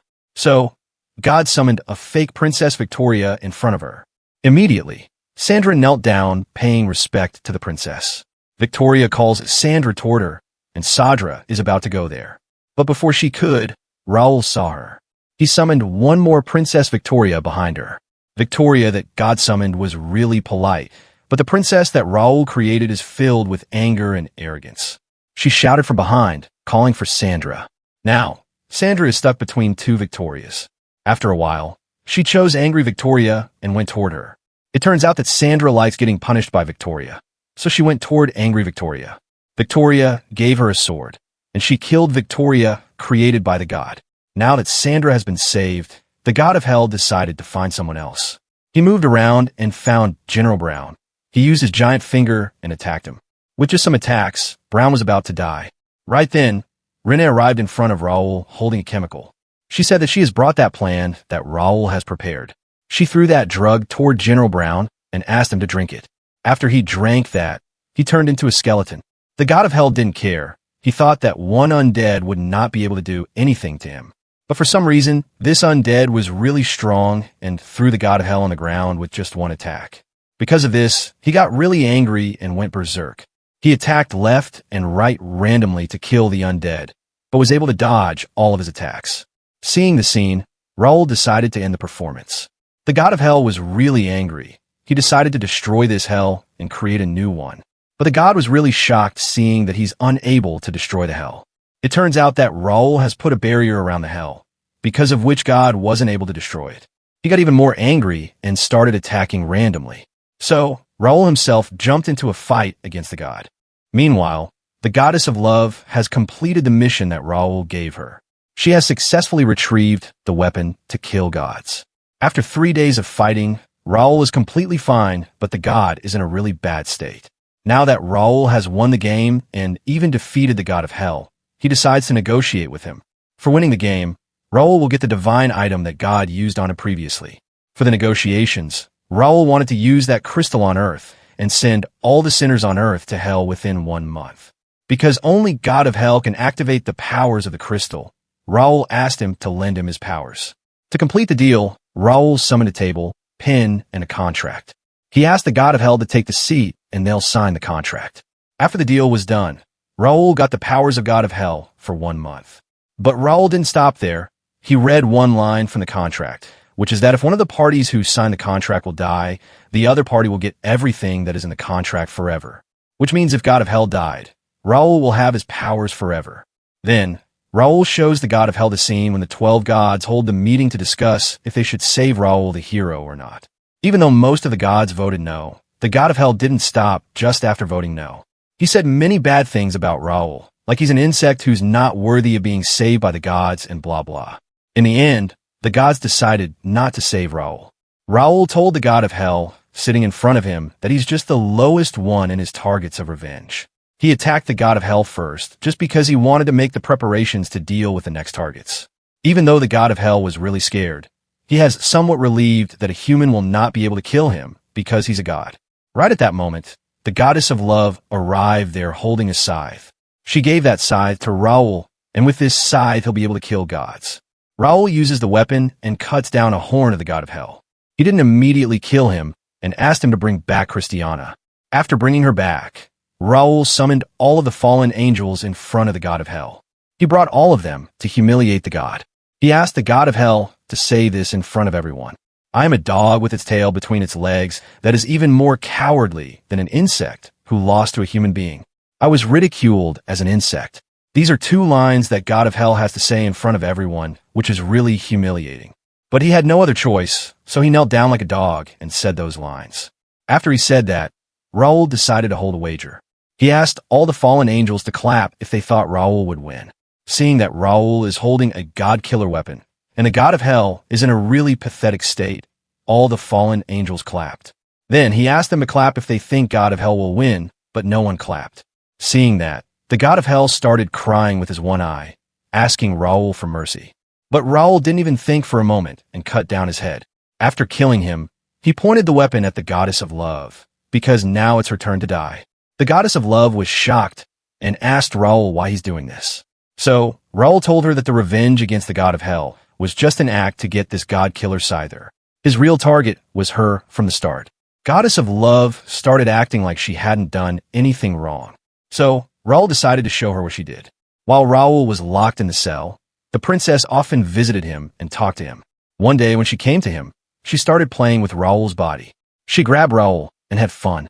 But Raoul wasn't having fun, he was just feeling pain. When the princess was about to leave, she acted like she did nothing. It turns out that the one who did wrong with Raul wasn't Princess Victoria, but the goddess of love. She possessed Victoria's body and had fun with Raul. Seeing that, the goddess of love started saying that she did everything because she loved him. She also reminds him that she helped him many times, like getting reincarnated and obtaining Scythe. She was the one who helped him. She said that they should work together and create their own paradise where they live alone. Hearing that, Raul decided to show her something else. He showed her that Raul wasn't the only one to whom she said this. She has taken interest in many men before and always lust on them. Each time she saw a handsome man, she said the same things that she said to Raul. Seeing that, the goddess of love's face completely changed. She said that the past doesn't matter. Even if past doesn't matter, it shows that the goddess of love is just a slut who lust on any handsome man she saw. So, she's the biggest culprit. She's the biggest reason why Raul suffers this much. Meaning her punishment will also be very bad. So to start the punishment, Raul summoned a big and really ugly ogre. The next moment, the goddess of love, Raul, and that ogre arrived at the same cell where Raul was locked up and abused by the goddess of love. Without saying anything, Raul tore out the goddess of love's heart and left the place. Now, she and the ugly ogre is alone in the cell. The ogre immediately started playing with the goddess, saying that he never got to have fun with such a beautiful lady. After reaching the climax once, the goddess thought that she'll be able to rest now, but ogre reminded her that ogres can go 100 times without breaking a sweat. After doing hundreds of times, the goddess was on the brink of dying. Right then, the ogre took the half-dead goddess and crushed her in his hands. Ogre did this because he doesn't want his wife to know that he had fun with another woman. After that, Raul returned back to hell in front of tens of thousands of fallen angels. They started calling Raul their new god. Raul didn't stop in the hell for longer. He asked the fallen angels to build new and more dangerous executing grounds, and ordered the fallen angel to throw all his previous victims there. With that, Raul left the hell. At the royal capital, we see that everything is burning and getting destroyed. 2 months have passed since Raul concealed his whereabouts. In the royal capital, the masses divided into 2 groups, the king's faction and the Raul faith.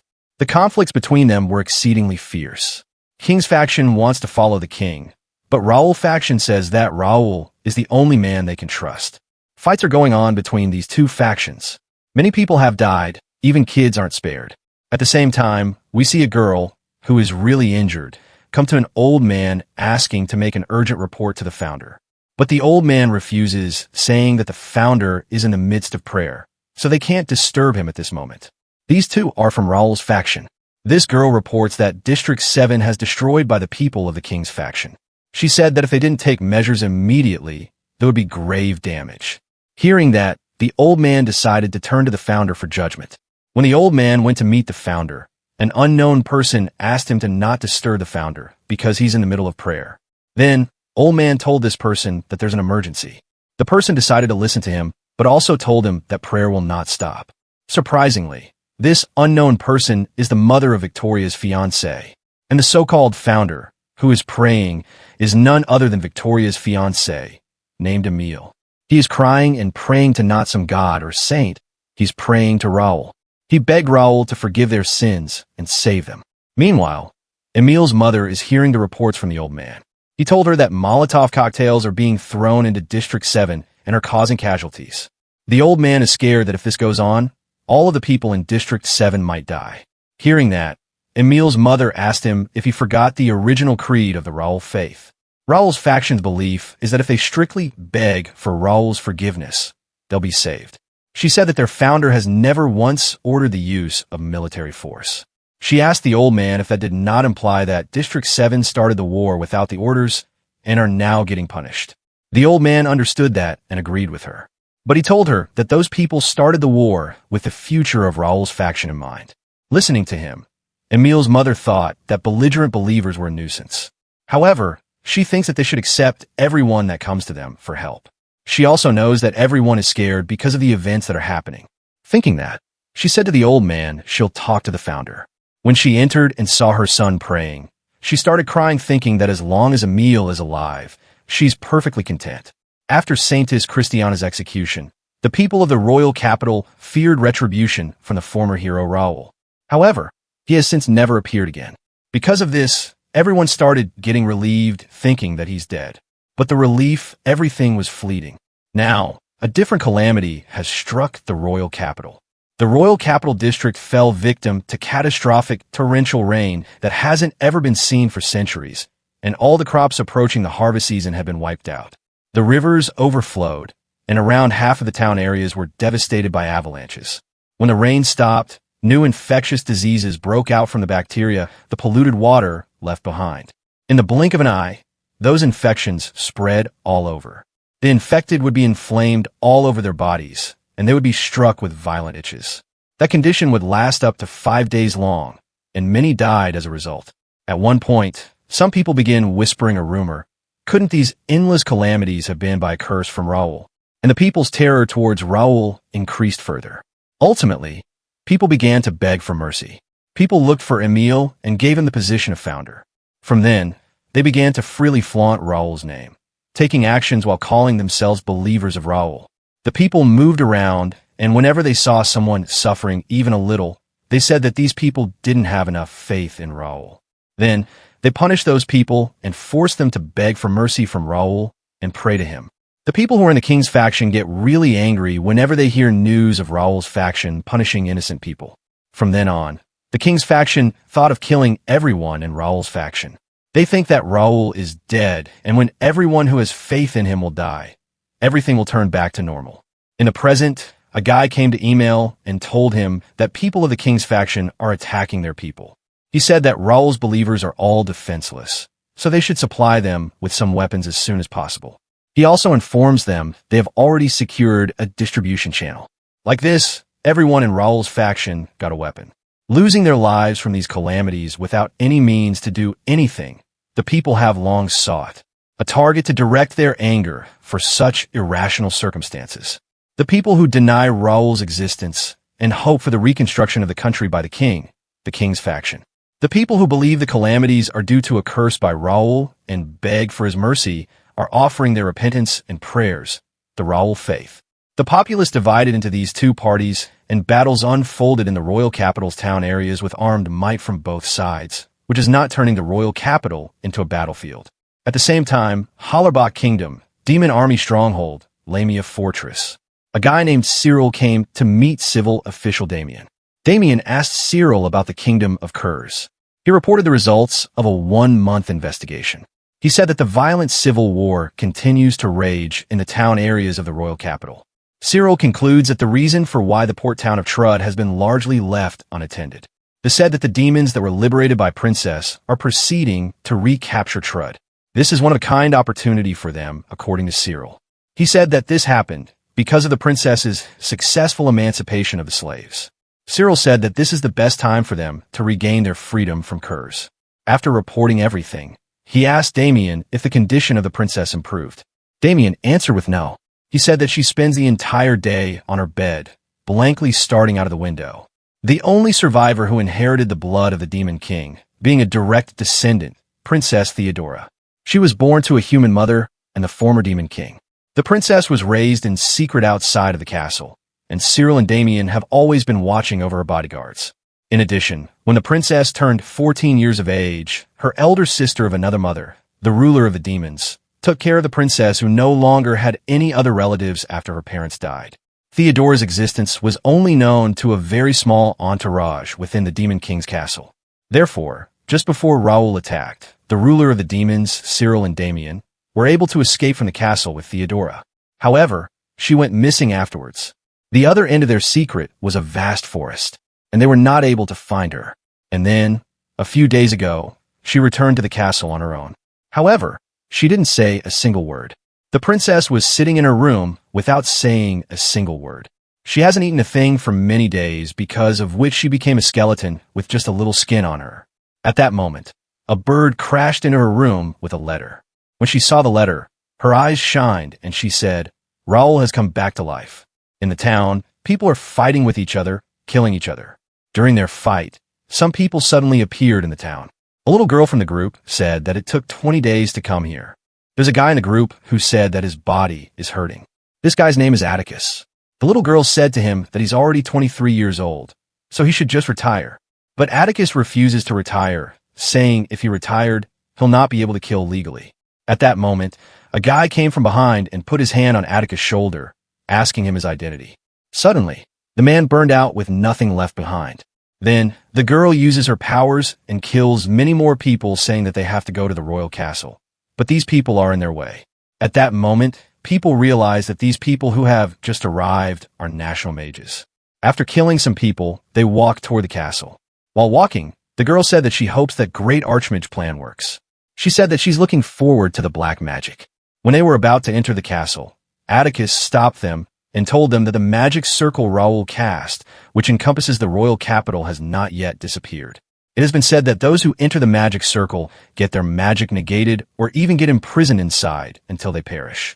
The girl answered that she's already aware of this and reminded them that this was what they were called here. She said that they are here to kill Raoul. She asked him if he's trying to escape.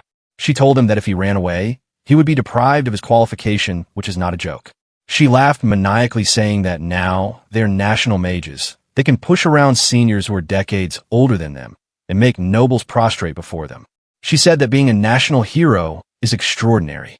She will never part with this qualification for the rest of her life. Hearing that, Atticus said that this is the reason she's so young. He told them that they were never involved with Raoul both directly or indirectly, which means they are not the target of his revenge. But the king's situation is different. He will definitely get slain by Raoul. While he was still talking, another man on the ground named Collab cut him into many pieces. He didn't stop there. He uses his magic and erased every trace of Atticus, leaving behind just a pool of blood. He said that Atticus was a traitor. That's why he killed him. With that, the girl and Collab entered the castle. In a bar, some people were cursing Raoul's faction. They are angry because even though the king's faction has more people, Raoul's faction is still winning. They conclude that they're winning because they have a leader, but the king's faction doesn't have a leader. They decided to choose a leader who will lead them. After some thinking, they thought about Bernard. Bernard is Raoul's brother-in-law. At that moment, Bernard also entered the bar holding flowers. The mustache man asked him if he visited the graves again. Bernard answered with yes. Without wasting a moment, they told him that they want him to become the leader of the king's faction. Bernard talks about how Raoul took everything from him, and in the end, Bernard said that he needed some time to consider it. In front of the people, Bernard was acting like a shy and innocent guy who never committed any sin. But when he went home, he showed his true colors. He said that he has to burn these clothes that he's wearing because those people who were sitting so close to him made them dirty. He cursed all those people and said that he'll never become a king of those filthy people. The next day, 2 national mages came to Bernard's house. They're here to give him a chance to take revenge on Raoul. But to do that, he has to sacrifice himself. He asked them how many are willing to sacrifice themselves to kill Raoul. Sabah answered that for now, no one is willing to cooperate. Sabah said that he can't believe that no one is willing to sacrifice themselves to kill Raoul. Bernard thought that these people's skills are definitely higher than Wendell. He thought that he doesn't care if Raoul dies or lives. It's more significant for him to enjoy this relaxing life by taking the position of a victim. However, he thinks that it wouldn't be so bad to become a hero who killed Raoul. He thinks that it would allow him to enjoy his life even more relaxing and luxurious than now. He may be able to take advantage of these 2 now. He made a sad face and told them that he would like to witness Raoul's death with his own eyes. Therefore, he can't sacrifice himself. So, he said that he has an alternative proposal. While crying, he said that he was forced to loathe Raoul for involving his wife and children. If it would avenge them, he said that he would not hesitate to offer his life. He said that he's sure the other victims share the same sentiment as him. Hearing that, Sabah reminds him that he already told him other victims refused to offer their lives. Bernard answered that their response is only natural. Suddenly intruding on someone's house is one thing, and that a modest attitude is no good either. He told them that it's not an attitude that someone seeking help should have. A victim would only perceive that as they too try to take advantage of their emotional pain. Bernard said that he's a victim himself, so he should be able to negotiate with other victims properly and make them sacrifice their lives to kill Raoul. Hearing all that, 2 mages decided to leave after telling him to prepare. They'll pick him up tomorrow to negotiate with other victims. Like this, Bernard can easily refuse to become the leader of the king's faction. And working with national mages will bring him more benefit than being a leader of a faction that is not even legal. In the town, while people were killing each other, Raoul suddenly appeared in the crowd. At first, people didn't notice him because Raul was also shouting at them like an innocent boy. But after they look at him properly, they realize that Raul is back. Suddenly, the people of Raul's faction knelt down and started praying. Raul was shocked and asked them why they're acting like this. So they explained everything to him. When the king's faction saw Raul, they started shouting, calling him an imposter. Raul asked them to listen to what he had to say first, but both factions started fighting without looking at him. In the middle of a forest, a family was sitting. They ran away in the forest, far away from both Raul's faction and King faction. At that moment, people of Raul's faction appeared there. Without saying anything, they killed the whole family except the girl. They violated her and started torturing her. In the town, because no one was listening to Raul, he summoned all the fallen angels from hell. Then, Raul changed his clothes to that of a judge and said that from this moment onward, he'll judge everyone here. And those who deserve to go to hell will be sent there immediately. People of Raul's faction thought that Raul is only going to judge the people of King's faction, which made them really happy. But Raul destroys their happiness, saying that he'll judge every single soul here. No one is an exception. So this time, the lead actors are all of these people. Then, he ordered all the angels to bring everyone to him and arrange them in line. When Raul checked the soul of the first guy, he saw that this guy was the one who threw a rock at him when he was getting executed. This guy was the only one who was enjoying the show the most. After checking his whole life, the orb that Raul was using turned completely black. This means this guy deserves to go to hell. Immediately, Raul announces the result, and the fallen angel threw this guy in hell. In the forest where the girl was getting tortured by the people of Raul's faction, an angel arrived there and took the guy away to Raul. Next, another fallen angel came there. It first healed the girl, and then took her away to Raul. After a while, the people who deserved to go to hell were all sent to hell. Not a single one of them died painlessly. They felt immense pain before dying and going to hell. In the end, only these people are left. They were the one whose souls aren't depraved enough to go to hell. A few days later, those who enjoyed Raul's execution that day, as well as those judged to have corrupt souls, were all sent to hell by the fallen angels. Those who didn't fall under those conditions were split into two groups and kept on standby within fenced areas that were prepared beforehand. The first fenced area consists of those who were not at the execution ground that day, and the second area consists of those who were at the execution ground that day, but did not possess souls corrupt enough to warrant immediately being sent to hell. Raul was standing in front of the people. First, he said to the fallen angels that their work is done and they can leave now. Seeing that, the people thought that they would be able to leave now. Then, he looked toward the people in the second fenced area and decided to give them a wonderful present. Raul flicked his finger, and a very beautiful town appeared in front of them. The town wasn't empty. There were handsome men and beautiful ladies ready to welcome people. As the people entered the store, beautiful ladies started seducing men, and handsome men started seducing town's ladies. The kids ran around and got many good toys to play with. Raul told the people that starting today, they can freely live here. They can have anything they wish without needing to work. It is practically paradise. After all the people entered the luxurious town and started wandering around, Raul took out the item to judge their souls again. At the same time, Auerbach Castle, underground shelter. All the national mages were gathered, trying to cast some high-level magic. The old man started the first step thinking, finally, the time has come. The use of taboo black magic, which he has always dreamed of. It is finally coming true now. He had always dreamed of this even before he became a national mage. This relentless pursuit born from his desire to master sorcery. From the depths of his heart, he was mesmerized by black magic which had been restricted to use for centuries. However, His Majesty, the kind, wouldn't bestow him the right to use it that easily. That is, until Raul appeared. Because of him, he got permission to perform this black magic to take down Raul. He first sacrificed a dog in the altar, and then asked national mages to keep pouring their mana into the altar. After a moment, he called a person named Gracie. The person was shaking, unable to say anything. A national mage reminds her that she chose to come and offer her life in order to seek revenge for her younger brother. She said that he's right. She's here for the sake of her younger brother, Lucas. On a random day, Gracie was standing in front of the mirror, saying that Lucas will come back today, and she'll give him plenty of healing. She wore a beautiful dress and walked toward Lucas's room to welcome. But when she entered, she saw someone else holding Lucas in his hand. Raoul saw her and said, "Ah, nice to meet you. I hope I am not intruding."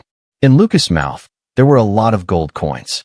His mouth was completely filled and was also bleeding, but Raoul didn't stop. He kept on putting more gold coins in his mouth. Gracie asked him what he's doing to Lucas. Raoul answered that he's just exacting his revenge. Lucas massacred Raoul's fellow soldiers and assisted Rina with her human experiments, just to satisfy his own greed. Lucas seemed to value money far more than life after all. Therefore, Raoul is now giving him all the money he could ever wish for. Then, Raoul asked her if they should now check how much he has inside of him. As he said that, Lucas' whole upper body exploded and gold coins scattered everywhere. Raoul was really impressed to see how many coins Lucas had inside of him. With that, Raoul left the place after saying goodbye to her. In the present, she is ready to offer her life for revenge. She shouted that Lucas was just doing his job. According to her, Lucas didn't do anything wrong by killing Raoul's friends and soldiers. She said that he was just doing her job. With that, she was also brought to the altar. A mage held her at the place with magic, and then, the old mage put the knife on her neck. Then, he slowly started slicing through her neck. Immediately, she started shouting, asking them to let her go. She never thought that she would have to go through this much pain. Other people who came here to offer their lives saw the scene and got really horrified. They immediately tried to leave the place, but a mage girl stopped them. She told them that they can't leave now. They have already agreed to offer their lives. It turns out that these people thought that they would not die. Some of them started crying, saying they wanted to leave. Right then, a knight pushed open the door with the bang. The knight told the mages that the king was waiting. A mage reminds the knight that they have already explained that the ritual will take time. He asked the knife named Blackham to leave the place with his troops. Blackham heard that and told them to stop giving excuses. He grabbed one of the sacrifices and asked the mages why the ingredients were wandering around.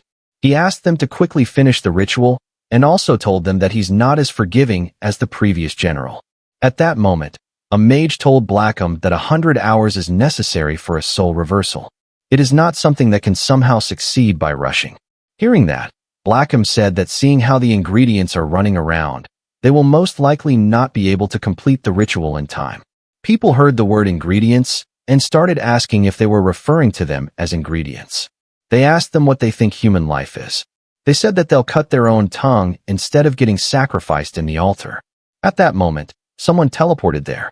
This person is Bernard. He asked everyone to calm down and take a deep breath. Bernard asked everyone to look into his eyes. It's obvious that he's casting magic on them. Everyone quickly calmed down because of that. Bernard introduced himself as that brother-in-law of hero Raoul. The people know Bernard, and they also know his wife and child were slaughtered. Bernard quickly made a sad face and said that he too had come here bearing hatred for his wife and children being slaughtered. Suddenly, a guy remembered that only one whose blood is shared with someone killed by Raoul may become a collaborator, which means Bernard isn't qualified as his blood isn't shared with his murdered wife. Bernard heard that and made a gloomy face.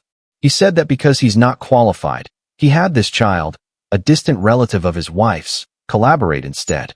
He said that this child is still quite young and thus is accompanying him as an attendant. Suddenly, he started crying, saying he also wanted to offer his life for this. But no matter how much he wished for it, it would not come true. All because of that one condition, shared blood. Then, he smiled and told people that they can still do more for their loved ones, so they should do it. Hearing that, all the people decided to offer their lives for their loved ones. The next moment, the horrifying ritual started again. The painful shouting of people didn't stop even for a moment. One died, the next came to the altar, and as the people died, strange creatures were being born. Bernard saw the scene and thought that these bloody sacrifices and mages ought to thank him. The condition of blood relation is made up by Renard. These are people who can't build the will to put their lives online while they believe other substitutes are available, after all. So he brought them all here with this false condition that gives collaborators a sense of privilege. He wondered if these mages can't kill Raoul without resorting to something this grandiose. And it was bloody mandated by that so-called general. He thought that the matter of sacrifices was wholly entrusted to him as well, so he never expected this to look so troublesome. It angers him to feel like he's being used by them, but he'll get them to raise his compensation handsomely for what he's contributed. Meanwhile, the people were enjoying their lives at the paradise that Raoul materialized. Slowly, the people of the second fences area indulged in their greed. A fatty was enjoying with handsome men. Young ones were drinking alcohol and eating meat, while the kids were playing. Old women were also enjoying themselves surrounded by men. But the citizens didn't get happy with what they got. A girl was shouting in a jewelry shop that she wanted a gem that she had never seen before. Some men were fighting for a girl. A girl killed another lady for laying a hand on his man, while kids started snatching toys from each other. Conflicts arose all around and became the norm. And with each passing day, the conflicts intensified, until at last, they escalated into a wild fray. The people started fighting against each other. They blamed Raoul for not giving paradise for themselves. They fought against each other to make this paradise completely their own property. Suddenly, the paradise disappeared, and they all returned to barren land. Raoul was standing in front of them. He said that things panned out just as he predicted. A person asked Raoul the meaning of all this. Raoul answered he got them all to show him plenty of depravity that lies in their souls. So he has no need for the illusory paradise anymore. At that moment, they all saw Raoul's demonic face as he said, "Let's get right to it. I am going to enjoy watching how all of you descend to hell." As he said that, fallen angels appeared again. A guy pointed at the angels and asked why they were back. Raoul answered that they're here for their retrial. They heard that, and a guy said that they were let off the hooks 3 months ago, so why are they getting retrial? The girl beside him asked the same thing. Raoul smiled and said that an hour ago, he gifted them paradise.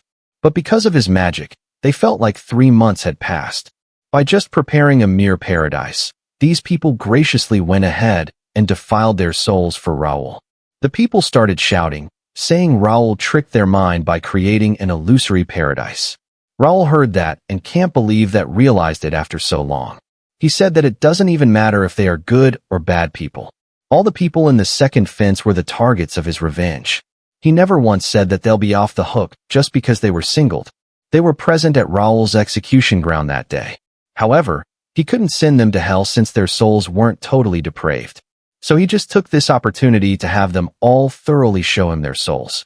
If their souls are not judged as totally depraved even during the retrial, they can't be brought to hell. Hearing that, a girl decided to go first, saying she has a heart and body that's untainted. The fallen angels brought her near Raoul, and when Raoul checked her soul, it was fully depraved. The girl's face suddenly became colorless. She remembered how last time the black color wasn't this much. She asked him to check her soul again, but Raoul refused. He showed her a scene where she killed another lady just because she laid a hand at her man. Seeing that, the girl started shouting once more, saying it was the girl's fault who laid hands on her man. She just punished her for that. Raoul didn't listen to her and sent her to hell. With that, all of the people on the second fence were sent to hell one by one. They all gave excuses that they were just enjoying in paradise. There's nothing wrong in it. But Raoul listened to no one and completes the work. After that, Raoul arrived in front of Emile and his mother. It's finally time for their trial. Emile and his mother got really scared. They both hugged each other as Emile's mother told Raoul that all of his followers were taken by some strange creatures. Raoul told her that those fearsome creatures are his followers. Saying that, he moved forward and touched Emile's head to check his soul. Emile's mother ran to protect her son, but Raoul pushed her away. After the soul check was complete, we see that Emile's soul color is completely white, meaning he's completely pure, not even a little black. Raoul smiled seeing that, and then checked Emile's mother's soul. Her color was also the same. She's also a good person. Before Raoul could say anything, Emile's mother stood in front of Emile and said to Raoul to take her with him, but leave her son alone. She said that he can do anything with her. Raoul heard that and asked her even if her body is severed alive and she writhed in intolerable pain. She answered yes. She said that Emile is a truly innocent child. He dreads cruelty above all else, and is never pleased by the misfortune of another. He has absolutely never tried to bring about the misfortune of another. Hearing that, Raoul smiled and asked both of them to follow him somewhere. Outside the building, all the people from the first fence were standing. Raoul used his magic and summoned a big flying ship to take these people somewhere. Raoul is going to use this ship to take everyone here to true paradise. He boarded everyone on the ship using his magic, and then 1 hour later, they reached Flying Islands. Raoul said to them that this true paradise was prepared just for them. He made the islands really large to avoid discomfort. They passed by many places and Raoul explained them to the people one by one. First is the east bank of this island. To the north is an inlet where anyone can fish. To the south are vast fields. After reaching an island filled with buildings, he asked everyone to get down. This place is in the neighborhood on the east bank. He tells them that they'll be living here from now and can choose any house they like. While people are astonished seeing the houses, Raoul tells them a very important thing. He said that everyone who's living in paradise, there's an event they must participate in. He took them to the northern shrine and said that he will conduct a retrial once a week here. When the day comes for the retrial, the bell in the shrine will ring. Once they hear its sound, they should immediately gather at this shrine. Raoul will check their souls, and if he finds them corrupted even a little, they will be sent to hell. Hearing that, people were really worried because there's no way for them to check themselves if their souls got corrupted. They got a lot of questions like if they'll have to live here for the rest of their lives, or if they'll never be able to go back to their original homes. Emile also started crying, saying he wants to go home. His mother tells him to calm down and trust her. She said the same to others. She reminded them that Raoul chose them because their souls weren't corrupted, so if they stay here peacefully, no problems will occur. At that moment, Emile's stomach let out a growl, telling he's hungry.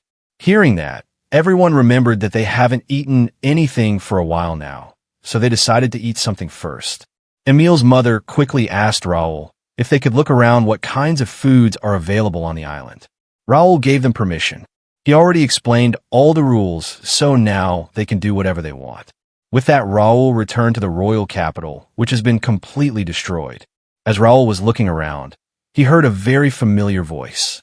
He looked behind and couldn't believe his eyes. His sister, who's supposed to be dead, is standing in front of him. While Raoul was shocked, she ran and hugged him, saying she wanted to see him. Raoul quickly used his magic if the one standing in front of him is real or not, and she was real. And as they both greeted each other, houses in Raoul's town people also appeared. After meeting with the people of town, Raoul reached his house where his mom was waiting for him. His mom was really happy after seeing him and started crying. Like that, Raoul started living here. A few days have passed since he reunited with his family and the young soldiers. The entire morning is spent on training the young soldiers, and the afternoon is when he heads out with everybody to procure food, and that mostly covers the whole day. After training hard, Raoul's sister and mother prepare food for everyone. While Raoul was enjoying the time of his life, national mages arrived in the royal capital. After traveling for a while, they reached the center of the city where Raoul is surrounded by zombies. It turns out that Raoul was under the illusion this whole time. Because he has spent many days like this, his condition is really bad. His skin is dry, and he is looking really weak because he hadn't eaten anything for some days now. The old mage was really happy seeing his black magic working. After sacrificing so many people, he created these creatures. National Mage's plan was to wear out Raoul and then kill him easily, and their plan seems to have worked. At that moment, they decided to kill Raoul using their spell. A girl mage takes on the job of finishing him off. She hit Raoul with a really powerful fire spell. All the other mages quickly covered themselves with barriers to not get caught in the attack. After a while, the flames were still burning Raoul, but mages were shocked because nothing happened to him. They assumed that Raoul cast a really powerful defensive spell around him before he lost his senses. The girl mage was really angry because her magic just got blocked by someone who's on the verge of dying. She decided to use her spell again, but in full power this time. As she was about to cast, her teammates stopped her, saying they should just wait for him to die. 2 days later, Raoul was still alive. 3 days, 6 days, time passed quickly, but Raoul didn't die. Even after 10 days, Raoul was still alive. Seeing that, the mages were shocked and started thinking why he's not dying. The fire mage girl couldn't hold any longer and wanted to use her magic, but others stopped her because they know that magic will not work on him. While they were thinking of another way to kill him, Raoul started laughing. He smiled with his weak body and said to them that they're way too slow to notice. He asked them why they overlooked the fact that he looked exactly the same for 7 days straight. He said that he had to hold back his laughter many times. The fire mage girl was really shocked and asked what happened to the illusion magic. They assumed that he broke it on the 4th day, because up until that point, everything was going smoothly. Raul laughed hearing that and asked them what part of it was smooth. The girl tells him that he was getting weaker for the first 3 days.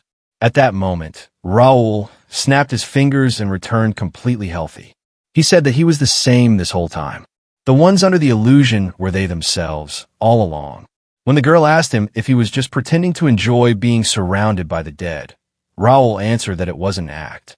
He was really happy seeing the face he loves after a long time. Fatty Mage heard that and questioned him if he was enjoying with rotten corpses this whole time, if he wasn't under the illusion. Raul answered that it doesn't matter if they're rotting, they're still precious people to him. Then they asked him why he pretended to be under the illusion magic. Raul answered that he just wanted to make the fun time with everyone last a little longer. After all, they spent a lot of time preparing this black magic. At that moment, the girl realized that talking will not work. She quickly flew up and decided to use her strongest magic. A big fireball was launched toward Raul, but he didn't even flinch. He just looked at the fireball, and it deflected back to her, burning her clothes. Seeing that, the boss mage was really angry. He warned her that if she acted on her own again, he'd deal with her first. Then, they decided to proceed as they planned. When they raised their hands together, all the rotting corpses walked toward Raul and grabbed him. With this, they have started their original plan. Their plan is to hold Raul in place using the corpses of his precious people.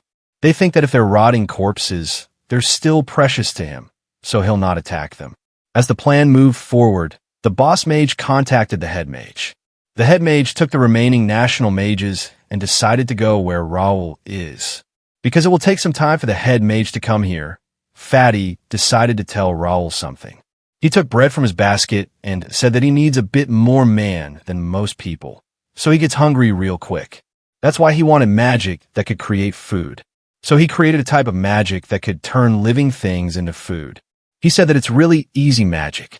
When he gets hungry, he just finds a tasty-looking creature nearby, gives his staff a little swing, and then that creature starts shrouding down with a little squish. In an instant, it transforms into food. He took a bite of the bread and said that the best part of all this is he can hear the scream of those who turned into bread in his head. He forms a really ugly smile on his face and says he needs to make even more food. He said that he has heard that half-rotten stuff tastes good, but he never tried it. Hearing that, Raul's expressions changed a little, so Fatty quickly said that he was just kidding. As he stopped talking, the girl mage started. She made an evil smile and decided to test something. She controlled a corpse, who's supposed to be Raul's sister, and handed her a sword. Using her magic, she slowly moved the corpse toward Raul and then stabbed him. At that moment, Raul suddenly used his magic and burned the magic girl. The mage girl died without even a piece of her flesh left behind. Raul broke free from their magic. He made sure that nothing happened to his precious people's corpses and put them behind him. Then, Raul took out the sword with which he got stabbed and asked the mages to come at him. Quickly, Raul used his magic and trapped both remaining mages in place. First, he took care of the fatty who was blabbering the most. Raul controlled him with magic and forced to use his own magic on himself. Because of that, he turned into bread. Seeing that, the remaining mage was about to kill himself because he didn't want to get tortured. But Raul didn't let him die. Because he let Raul enjoy 10 whole days with his loved ones, he will return the favor. So he put the guy in a dream instead of killing him. At that moment, the remaining national mages and head mage arrived at the place. It turned out that the girl mage didn't die immediately. She's still burning in the fire, enduring severe pain. National mages saw her suffering in fire and decided to put it away, but Raul stopped them, saying their efforts will be useless. Without wasting a moment, Collab moved in front and attacked Raul. Before the smoke cleared, Raul appeared behind Collab and attacked him. Raul used a spell that turned Collab into a loyal dog to the first person he saw. Collab started rolling on the ground, acting like a dog. Seeing that, the girl named Shia, a national mage, was about to run away. But Raoul didn't let her run. He used his magic and put her in a dream as well. Now only the head mage is left. Seeing that everyone around has either turned into a fool or is dreaming, he decided to use them as sacrifices to increase his own powers. But before he could act, Raoul attacked all of them at once. He used his magic and dragged out their souls. Seeing that, the head mage was about to run, but Raoul quickly subdued him and also took out his soul. After taking out their souls, Raoul cast a spell that will make them repeat life and death for eternity. After taking care of everyone, Raoul looked toward a building and said, "You've been hiding and listening to us this whole time." He asked that person to come out, and the one who was hiding was Bernard. As Bernard walked out, Raoul smiled and called him brother-in-law. He said that the last time they met was the morning he set off to defeat the Demon Lord. Bernard clenched teeth, unable to believe Raoul killed all the nation's sorcerers so easily. He wondered if that great ritual amounted to nothing. Now, he doesn't know what he should do. Suddenly, he thought that he hadn't done anything wrong to Raoul, so he shouldn't have a reason to lay a hand on him. Bernard's eyes filled with tears as he decided to use his charm, thinking he would first list everything Raoul isn't to him to make him feel guilty. Like he thought, he started playing victim, asking Raoul to not call him so casually, saying he's not his family. He always wanted to tell Raoul that because of him, he lost his beloved wife, and the unborn child that was supposed to come into this world was killed. He asked Raoul if he has any idea how much he's suffering. He pointed at him, asking him what he had done wrong. Bernard blamed him for everything, saying that because he got entangled with royalties, they had to suffer their wrath. From inside, Bernard was smiling, thinking that the guild must be eating Raoul from inside. Finally, Raoul talked, asking him if that's all he had to say. Raoul said that he doesn't mind if he wants to play victim, but he can't deny being an assistant in the black magic ritual. Raoul pointed out that Bernard claims to hate him and wants revenge, but instead of risking his own life for that, he sacrificed others. Raoul tells him that his actions are quite far from those of a pitiful innocent victim. Bernard was still crying and answered by saying that he wasn't trying to save his own life. He just wanted to see Raoul get killed with his own eyes. As Bernard said that he has no reason to be judged, Raoul smiled. He revealed that he knows everything about his past and what kind of crimes he has committed. Bernard was shocked, but his fake tears didn't stop. At that moment, a magic circle appeared behind Raoul, showing Bernard's true crimes. So Bernard was used to sleeping with other women, even though he had a wife. Seeing that, Bernard started sweating, saying that it's a lie. Bernard played around with this pig-life girl and enjoyed himself a lot. The girl mentioned that they have known each other for many years. She also mentioned that his past job before getting married was scamming others. While enjoying himself, Bernard also spouted everything, like how Raoul's sister is being passed around by several men in the church, and how he masturbated while watching his own wife getting raped. Finally, Bernard fell to his knees seeing all that, unable to play victim anymore. Bernard started shaking and said to Raoul that he's wrong.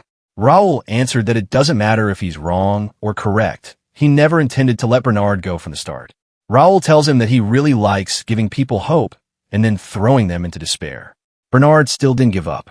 He said that all the events were just too shocking for him, and he did all that because he wanted to survive. Bernard tried to use the charm magic on Raoul, but nothing happened. Raoul looked at his expressions and told him that charm magic doesn't work on him. Hearing that, Bernard shouted that when he was going to marry Claire, Raoul and his sisters were completely under his magic charm. Raoul smiled as he heard that and told him that he knew all along. From the start, neither him nor his sister were under his magic charm. Guys, Claire is the name of Raoul's sister. Anyway, Bernard couldn't believe him, saying if they weren't under his spell, why Claire accepted his proposal. Raoul looked down and said that he tried to stop her. One day, Raoul was sitting with his sister and told her to stay away from that man. He mentioned how Bernard tried to use his charm magic on them. This shows that Bernard is cooking some scheme and is trying to marry Claire. But Claire kept smiling, saying no words. That's why Raoul himself investigated Bernard's background. He learned that Bernard's parents were killed by bandits, and then those bandits raised Bernard. After escaping from that, he started selling himself to perverted nobles just to survive. Eventually, one of them took him in and kept him. And once Bernard got older and was abandoned, he survived repeatedly committing marriage fraud. Raoul told all this to his sister, but his sister still just smiled. She said that the reason Bernard's heart became twisted and the reason he can betray others so easily She believes it's because he was starving for love. So Claire believed in him that he would change after marriage. And like that, Bernard got married to Claire. In the present, Raoul said that his sister is kind, unlike him. That's why his sister just couldn't leave him alone, since he followed the same path. Bernard was sweating, unable to believe Raoul at all. Raoul walked slowly, saying to Bernard that even though Claire gave him her sincere devotion, he kept betraying her. Raoul said to Bernard that he did something that can't be undone. Raoul tells him that after his sister's belly grew bigger, Bernard started leaving the house more frequently. Until Raoul was resurrected, no one even built a grave for his sister and her unborn baby. Bernard was supposed to be her only relative, and he turned to be her biggest enemy as well. Raoul grabbed Bernard from his face and asked him if he really thinks Claire forgave him. At that moment, Claire appeared in front of Bernard. He immediately asked her for forgiveness, saying that the only person he truly loved was her. He continuously begged for forgiveness, and this is his punishment. Now Bernard would beg for forgiveness from Claire sitting here without eating or drinking. As Raoul walked away, he mumbled that Bernard is just trash no different from the others. He looked at the sky and said that this world really knows how to make him hate it to the core. After that, he made the graves for all his village's people and set their souls free. Raoul said that he would come again after finishing everything. Meanwhile, in a castle's basement, some people were hanging upside down. There was a pool of blood on the ground, formed by the blood of these people. The people were begging from the soldier standing in front of them to kill them. This person is named General Blackham. So the people who are hanging upside down here are King's close aide. They're the one who proposed Raoul's subjugation by the hands of national mages. Now that national mages have failed, these people are getting punished. Right then, a young soldier entered the cell and told Blackham that an emergency meeting had started.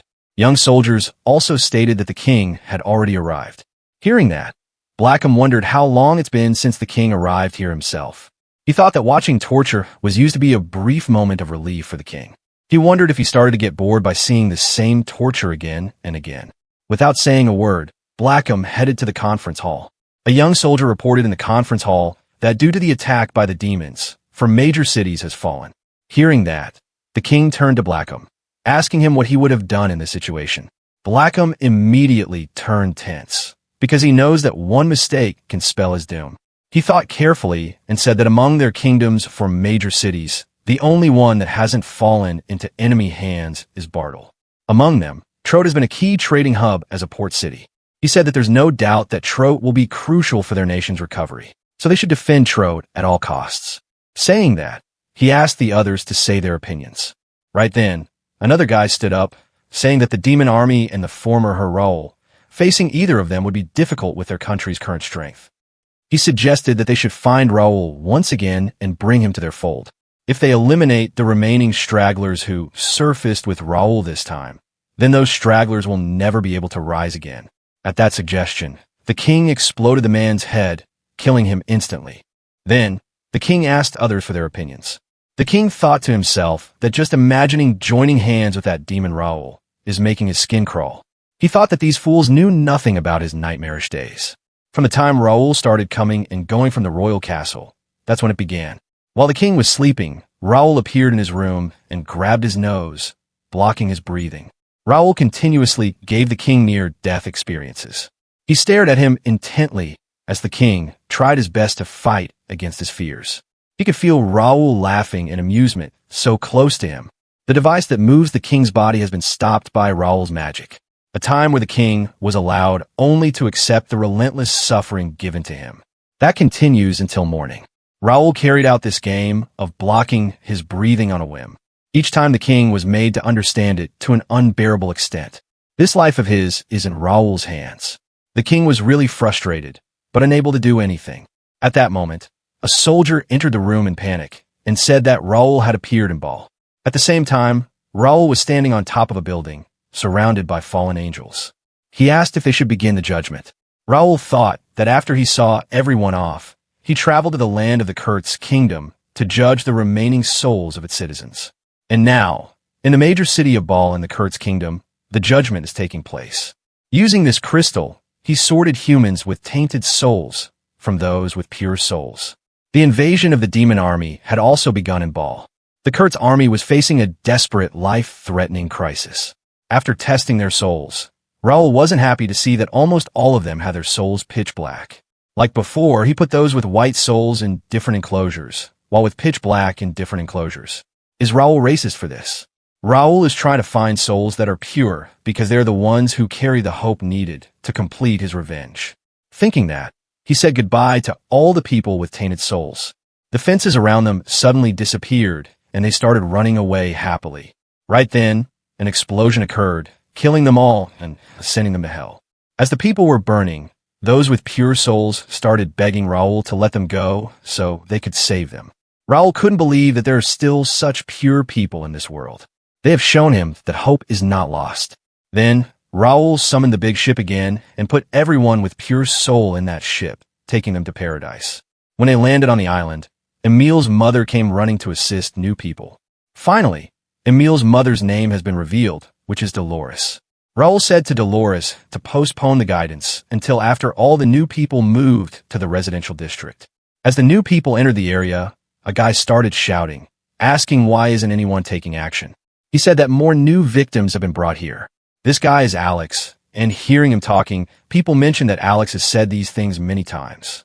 Alex assumed that among the newcomers who arrived today, there must be those who were forcibly separated from their loved ones and taken away. He asked them if they can really just ignore all this. At that moment, a guy questioned, asking what they would do even if they got released. Alex answered that they would return to the kingdom of Kurtz. Then the guy mentioned that the kingdom is being invaded by the demons. There's no place to stay there anymore.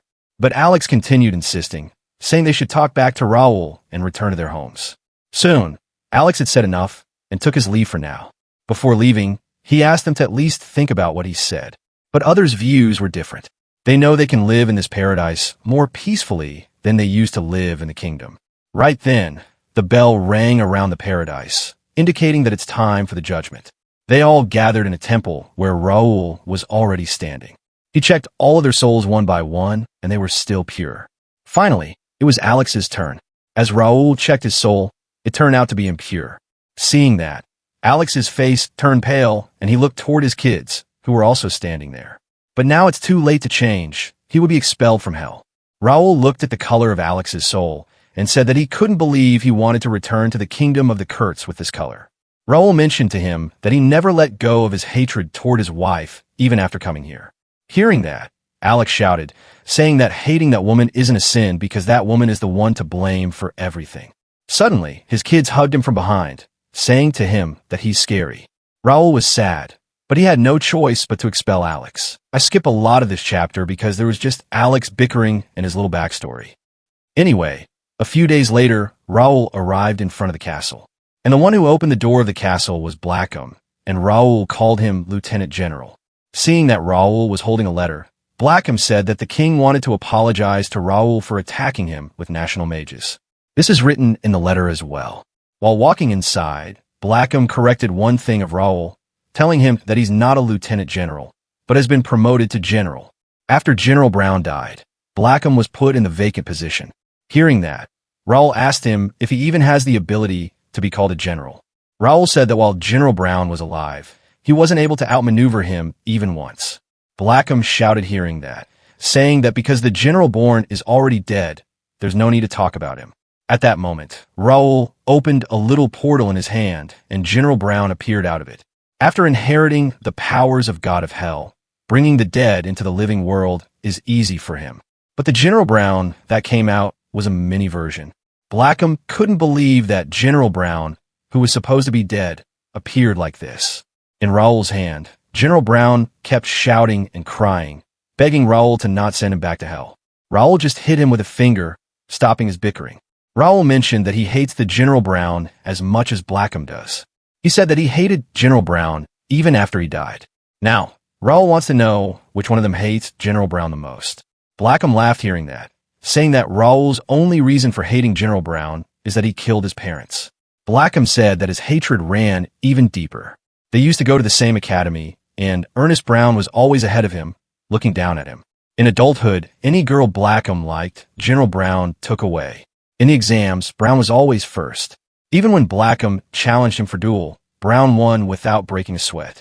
Blackham's wife couldn't have children, but General Brown had 2 healthy sons. Moreover, Brown didn't even invite Blackham to his wedding. Hearing that, Raoul answered that he was invited personally by General Brown. Blackham couldn't believe it and was really shocked to the point of bleeding. With that, they finally entered the castle. There, many slave men and women were standing. Blackham said to Raoul that this is his gift from the king. Looking at the people, Raoul thought that they looked really familiar to him. Blackham continued, saying that the king wishes to formally apologize for the attack by national mages. Blackham said that these people are being offered to him as a sign of apology. Raoul immediately refused to take these people and said that he's returning them. Blackham was really shocked and asked him if he even knew the worth of these people. He walked toward one of the men and asked Raoul if he recognized his face. Raoul said yes because this person is Vendel's older brother. Next to Vendel's brother, Vendel's uncle and parents were also standing. The family of Sander was also standing there, and the relatives of the doctor lady were also there. In the end, there were relatives of General Brown there as well. Right then, Blackham freed all the people, saying that he wouldn't take them back. Now they all belonged to Raoul. Suddenly, Raoul shouted, asking the people if there's anyone who wants revenge from Blackham. He could take it now. Before Blackham could say anything, Raoul used magic and shut his mouth. Raoul smiled, saying to people to get their revenge and leave only head for Raoul. All of the people were stunned, thinking if they could believe it. Right then, Vendel's mother shouted, saying just because they're relatives with the criminals, they bear no responsibility. They shouldn't get punished for the crimes their sons, daughters, or any relative committed. Hearing that, all of them built some courage and said that they bear no responsibility for anything. Then, they surrounded Blackham and attacked him at once. Blackham also took out his sword and cut the first person in half. Seeing that, all the people were scared but didn't back out. They all used their magic together, squeezing out every last drop. That was just enough for Blackham to be destroyed. As Blackham fell to his knees, all of them jumped and started punching him, kicking him, and more. Seeing the scene, General Brown, who was in Raoul's hand, started getting hungry. Noticing that, Raoul freed him and he immediately ran toward Blackham. He was just able to take one bit when someone accidentally crushed him under their feet, sending him back to hell. In the end, this is what happened to Blackham. He's completely crushed and dead. Finally, Raoul gave permission to leave to all the people who were here. But instead of leaving, they decided to take revenge on the king. However, Raoul knew they had no chance of killing the king. And as he thought that, lightning started bustling in the room, indicating the king's attack. Raoul ignored that and cut the head of Blackham, deciding to go and deliver this little gift to someone. Raoul was playing with the head like it's a football and started heading toward the king, who's residing underground. Raoul has decided to give this head to the king as a gift. Meanwhile, the gods were having a meeting. They were watching every action that Raoul took until now, and one of them pointed out that at this rate, this won't be a fair gamble. He said that the power balance is seriously messed up. The one who talked was a god of blacksmithing.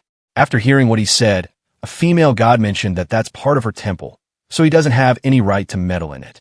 Right then, the goddess of music talked, saying that the god of blacksmithing has a point. Currently, they're betting on Raoul's fate. Every time this divine observation meeting gathers to watch Raoul, they all hold the same feeling. She pointed out that the trials given to Raoul were a bit too easy. Moreover, Raoul has even obtained the authority of the god who rules over hell, which was an unforeseen development. The human side fighting against Raoul doesn't even have the ability to properly use magic. Only a dying king remains. If the gods did nothing now, the king will be killed too, and Raoul's trial will come to an early end. Considering all that, the goddess of music also concluded that the bet is unfair. Hearing all that, the god of blacksmithing was really happy because someone took his side. He reminded them that Raoul's mother was eaten, his pregnant wife was showered with white stuff without consent, but in the end, it's not that big of a deal. At that moment, the big balloon goddess mentioned that his friends had turned into monsters too. But the god of blacksmithing doesn't count that as a trial at all. That's why the god of blacksmithing decided to stir things up himself. Suddenly, another god raised his hands, saying that he wants to take on this role.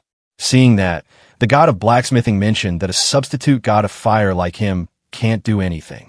The fire god heard that and mentioned that he's been substituted for more than 100 years now, and this is his best chance to prove himself. As he said that, he turned to the absolute god, who had a child's body and was playing with balloons of a goddess, asking him if he could go to mess with Raoul. The absolute god answered yes, but also pointed out the possibility of the god of fire losing to Raul like the god of the underworld and losing all his abilities. The god of fire was really angry hearing that and asked him to repeat what he just said. The absolute god ignored him and said to his wife, "Hey, milk isn't coming out no matter how much he squeezes. What is going on here? It's getting harder to cover this manga." Suddenly, the absolute god took off his pants and said that it's time to make another baby. When the god of fire asked him to answer his question first, the absolute god answered that making babies is more important for him. Upon getting ignored, the god of fire was about to cry. When other gods started mocking him, he got angry and released a lot of fire from his body. In the end, absolute god gave him the permission. Without wasting a second, he ran down to earth. As he left, the absolute god asked the god of war and goddess of music to go and assist him too. Meanwhile, the king was sweating a lot seeing the severed head of his general in front of him. The king realized that he's alone now and started throwing tantrums. Because of so many movements, he got disconnected from his wires. At that moment, the tomboy goddess, or femboy god, whatever you want to call this god, arrived. There, she also had a lot of little femboys flying around, playing the music. Suddenly, she gently touched the king's forehead and his health changed. With just one movement of his hand, he destroyed the whole machine that was supporting him up until now. Then the king smiled and said that he would eliminate Raul with his own hands and bring glory back to the kingdom of Kurtz. He walked out saying this is the beginning of his unrivaled reign. 2 years ago, Horabak Kingdom, Demon Territory, Lamia Castle. Raul, who raided the Demon Castle with Vendel and the Saintess, discovered a hidden door in the castle. He touched the door and realized that a sealing spell had been cast to make the door invisible. Raul was easily able to break the seal and enter the room. He stood in front of one of the statues and called it the Demon King's mother. Raul thought that she cast a petrification spell on herself, abandoning everything. Raul used some magic and said that there are 2 ways to lift a petrification spell. Either the caster removes it, or it naturally dissipates after a significant amount of time. The magic Raul used made the removal of her petrification spell delayed. 2 years later in the same place, the queen's statue broke and she fell down. Her hands were trembling as she wondered what happened. I don't know, but for some reason, most women in this manga don't wear clothes properly, which makes it hard to cover, or harder while writing this stuff. Immediately after waking up, she cursed Raul for overriding the petrification magic and trapping her in this place for 2 years. This woman is Lady Anastasia. What a name! She might relieve anyone's pain. At that moment, a boy named Damien entered the room and helped her get up. This boy is her most loyal and most beautiful servant. While walking out, she asked Damien to tell him everything that happened in her absence. Soon, she was inside the castle, in her room. She asked Damien to tell her where Theodora is currently. He answered that she's resting in her room. While walking to her room, Damien thought about what Lady Anastasia might be planning to do with Theodora. There is no parent-child relationship between them. The princess was born between a human mother and the previous demon king. There is no blood relationship between her and Anastasia. She only acted as her mother. They never interacted with each other with warmth or affection. That's why Lady Anastasia, going directly to Theodora's room, seemed unnatural. When they entered the room, Anastasia asked Damien if he wanted to stay and witness what would happen now. He thought that if he stayed in the hallway, he wouldn't have to be involved in what would happen in the room. But for the sake of looking after Theodora as her childhood friend, he decided to enter the room with the queen. Anastasia first walked up to Theodora and revealed her cat. Then, she said that she would have to increase the size of her body. She asked Damien to hold down Theodora, but he refused. However, Anastasia didn't accept his apology and ordered him again, saying if he didn't accept her order, she would make him. In the end, Damien held her down and they did something. Several days later, Raul came to the Demon King's castle to meet Theodora. So after what Anastasia did to her, Theodora's balloon size has grown a lot. Raul looked at her body and asked her if she used magic to enhance them. Theodora was embarrassed and answered that she worked hard to gain weight and didn't use any magic, but Raul was already able to sense faint traces of magic. He quickly realized that someone had cast a spell on her without her consent. He said to Theodora that having a flat chest has its own good points. She was still embarrassed and asked the guards to not bother with him. She would deal with him. She grabbed Raul and flew into her room.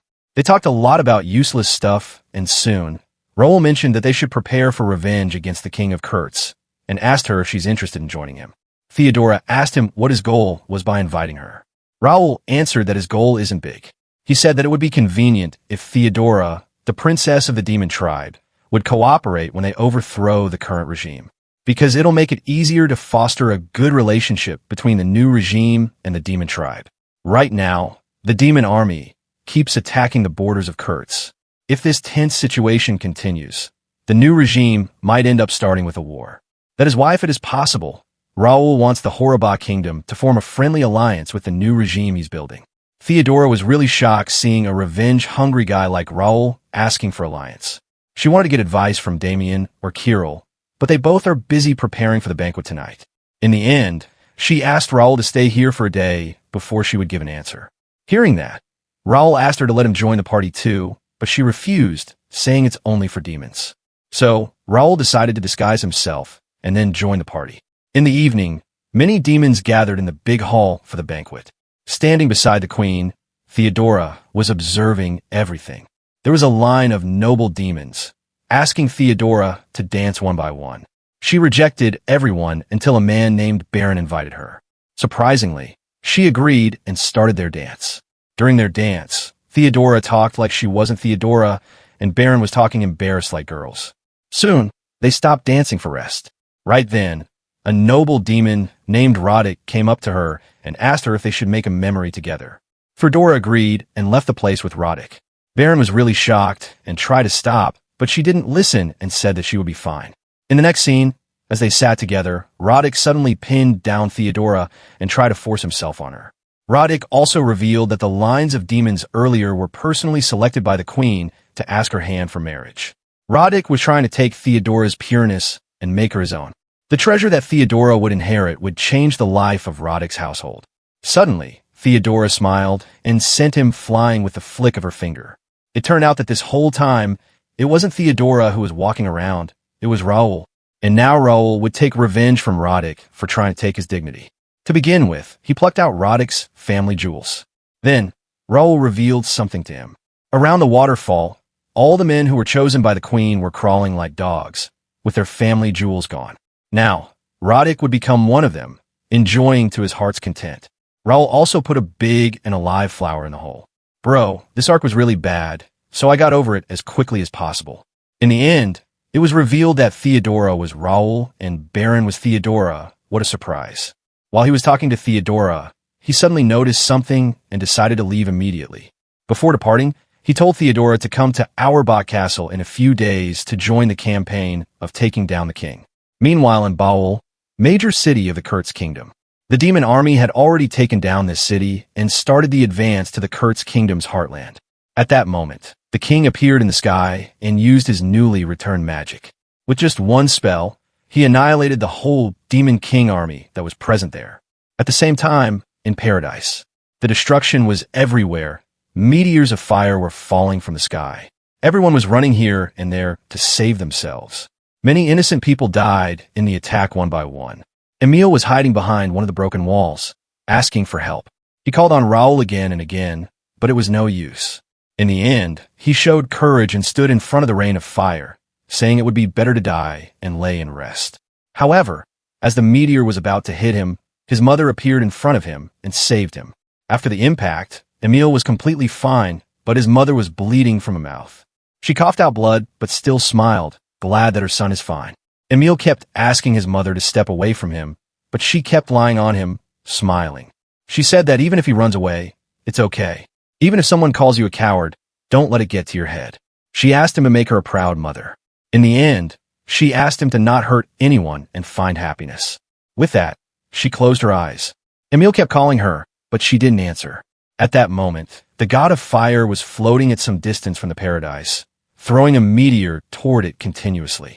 Suddenly, he spawned out a big fireball to exterminate all the humans on the island and destroy it. But before he could even throw it, someone arrived there and destroyed the fireball with a flick of his finger. The one who did, that was Raoul. Raoul called him a small fry, asking him what he was doing here. The god of fire heard that and smiled arrogantly, calling Raoul a coward who thinks himself stronger than the gods. He also pointed at the destroyed island, telling Raoul that he's nothing in front of a god. The god of fire kept ranting arrogantly, but Raoul's expressions didn't change at all. At that moment, the god of fire spawned another big ball, but Raul destroyed it again without even touching it. Raul mentioned that even the goddess of love and the god of hell were brainless and arrogant idiots, who were all talk, but no strength. Suddenly, Raul realized something and said to the god of fire that he's not even a god, but a substitute one. He said that he learned some information about the gods when he peeked into the goddess's soul. This substitute god is trying to take over the seat of his older brother and has been working for 200 years now. Raul mocked him, saying he still didn't get promoted. Hearing that, the god of fire started to get angry and summoned his divine weapon. He attacked Raul, saying that by killing him, he would get promoted for sure. Raul easily dodged his attacks and sighed, after the dumb lord and sex-crazed maniac. Now it's a tantrum-prone toddler with a complex. If all the gods are like this, then the Raul wouldn't have to worry in the future. Because of all the insults, the god of fire got angrier and attacked with full power. He cut Raul in hundreds of pieces, destroying his body. As the god of fire thought Raul had died, he appeared behind him and mocked again, saying what that absolute god was thinking by sending a childish god weakling alone. Before the god of fire could respond, Raul cut his head and snatched his divine weapon. Immediately after, the god of fire's head was restored, but he was sweating, unable to believe he was killed by a human. Raul was happy that, even as a substitute, the god of fire had received proper divine abilities. Now, Raul can enjoy killing him again and gathering his heads. With that, Raul started the rampage. He killed him once, twice, thrice. No matter how the god of fire tried to attack, nothing worked. Raul was able to kill him easily. Soon, his head wasn't able to regenerate properly. His head turned into this disgusting thing. The god of fire started apologizing, begging Raul to stop killing him, but Raul straight up answered no and started killing him again. He had killed the god of fire over 20 times already and lined up his heads. The god of fire started crying, saying that Raul is too cruel. The god of fire said that everyone's watching him, so if he went in front of them like this, he would be done for. In the end, Raul told him to think 1,000 times before messing with him again. Saying that, he summoned up a bat and started smashing the god of fire's heads one by one, sending them flying through the sky. The god of fire was really sad, begging Raul to not treat him like a toy. Raul heard that and stopped for a moment. He looked toward the god menacingly and said that he should accept his punishment for toying with humans without complaint. As he said that, he grabbed the god of fire and smashed his head with the bat, sending him back to where he came from. He also sent a message to the gods, asking them to think before messing with him again. After that, the people in the paradise realized that the attacks had stopped and slowly started getting up. Emil's mother was still lying on him. He asked his mother to move and get her wound treated now, but there's no response. At that moment, Raul arrived beside him and sat down. Emil immediately started asking him to heal his mother, but Raul didn't say a word. Raul, with sad expressions, answers that he can't heal his mother. Emil was really shocked and started begging, saying he and his mother aren't his enemies, so he should help them. Finally, Raul grabbed Emil's mother and dragged her a little distance. Emil was really happy that his mother would get treated, but expressions changed when he saw his mother's body. Her whole lower body is gone, and she's dead for a while now. Then, Raul started healing the other survivors of the paradise. During the whole time, Raul felt really sad. After treating the people, he cleared away the rubble and began searching for bodies. The survivors all offered their help, but to avoid secondary disasters, he left the digging of burial pits to them. Funerals are an important act, but even that ended in the blind of an eye, almost too quickly. Only a few bodies still retained recognizable shape. Most were nothing but fragments of flesh. Raul looked around and wondered if the souls of the people here were still as beautiful as they once were. Raul quickly answered himself that it's impossible. Sometime later, Raul was sitting at the edge of the cliff and said that for a so-called god, he sure was cowardly. The god of fire deliberately struck the moment Raul was gone. Raul wasn't surprised, given the kinds of gods this world has. He was the fool for underestimating just how rotten these gods are. But still, he won't forgive them no matter what. Meanwhile, Horabot Kingdom, Demon Territory Ramia Castle.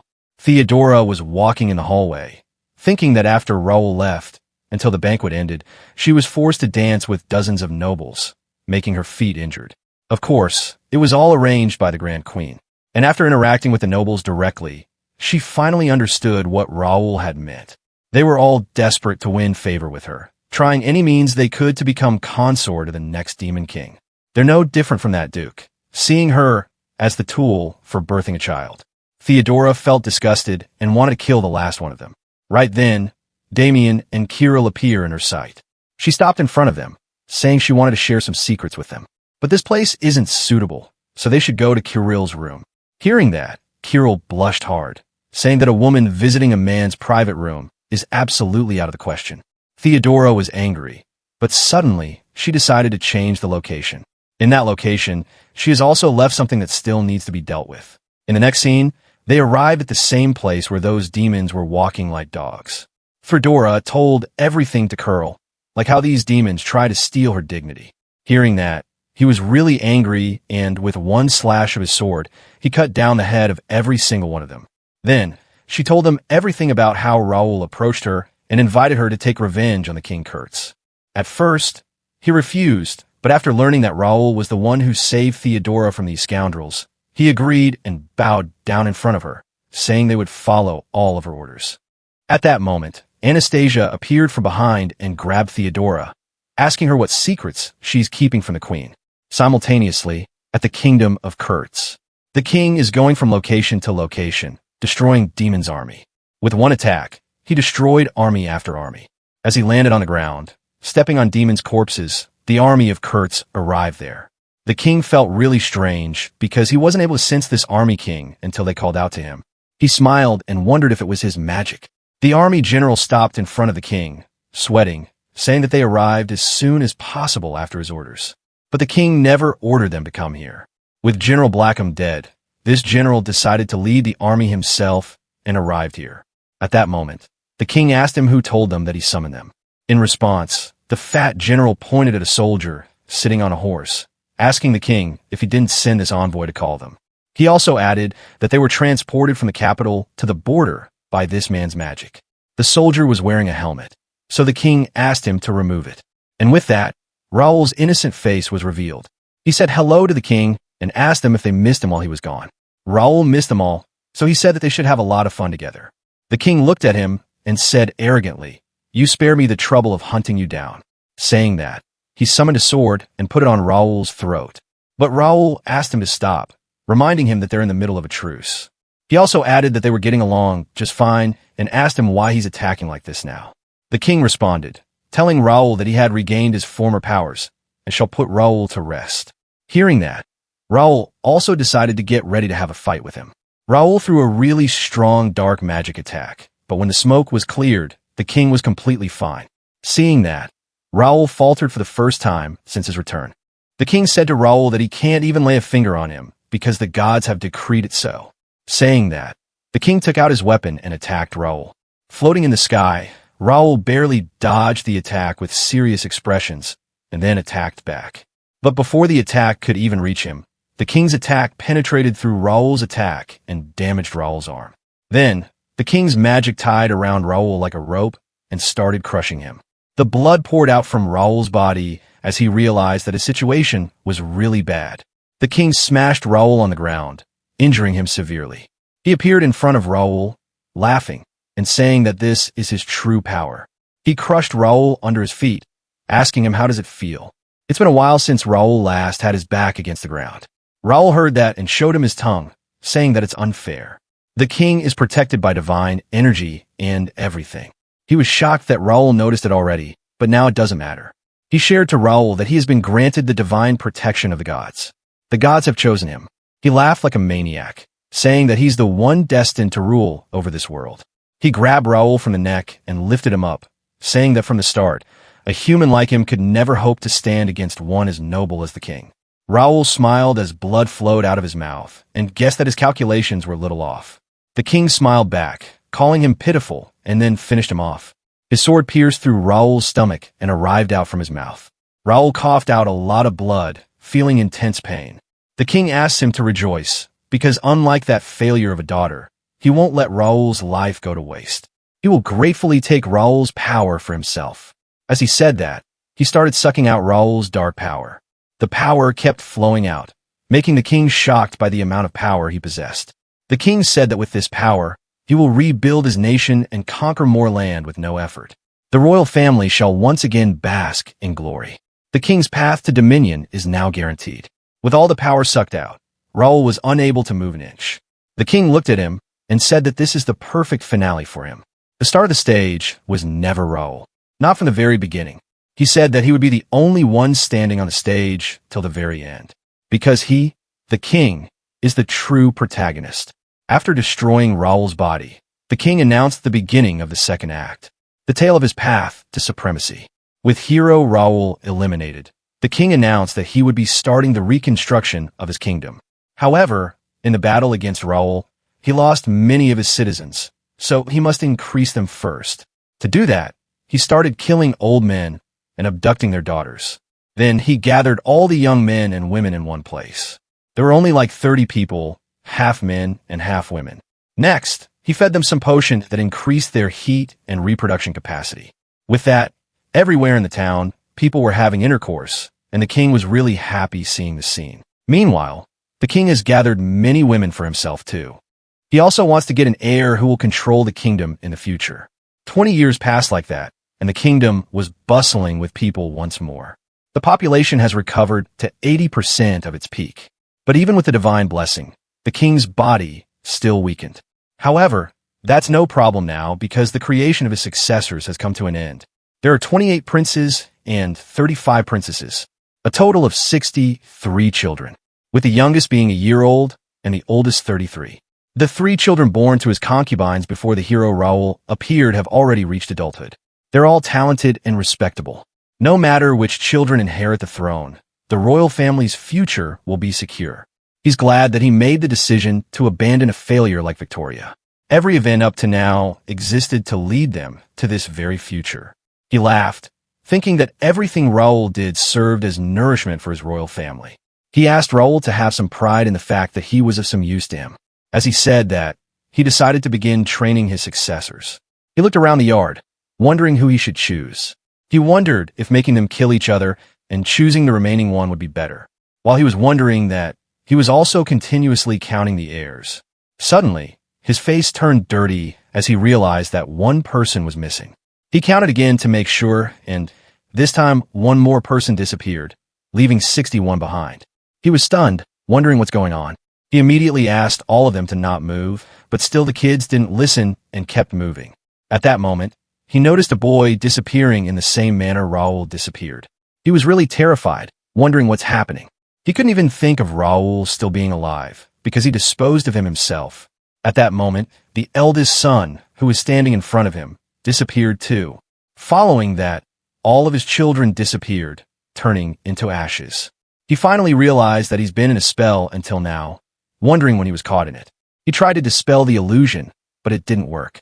Soon, when he was left alone, a voice came to him. "Your Majesty, playing with illusions in a false world, you found it rather enjoyable, didn't you? A while ago, the royal magicians showed me an illusion under your orders. It was such a dreamlike experience that I wanted you to savor it too. But you always wake up from dreams eventually. So that means the king was put into illusion many times and also woke up many times. Just wow." The king started sweating, realizing that Raoul is still alive. He refused to accept such reality, but he has no choice but to accept it. In the next scene, he was facing Raoul. He welcomed the king back to the world 20 years ago. The king looked around and noticed that this is the same wasteland where he killed him 20 years ago. He can't believe that all those 20 years were just an illusion. It required a huge amount of mana to make someone believe 20 years had passed. Even the royal court magicians can only maintain illusions for a few months at most. The king started sweating and asked him what kind of monster he was. Suddenly, the king started laughing. He assumed that all of this about 20 years ago stuff is just nonsense and bluff. Raoul heard that and asked him what made him say that.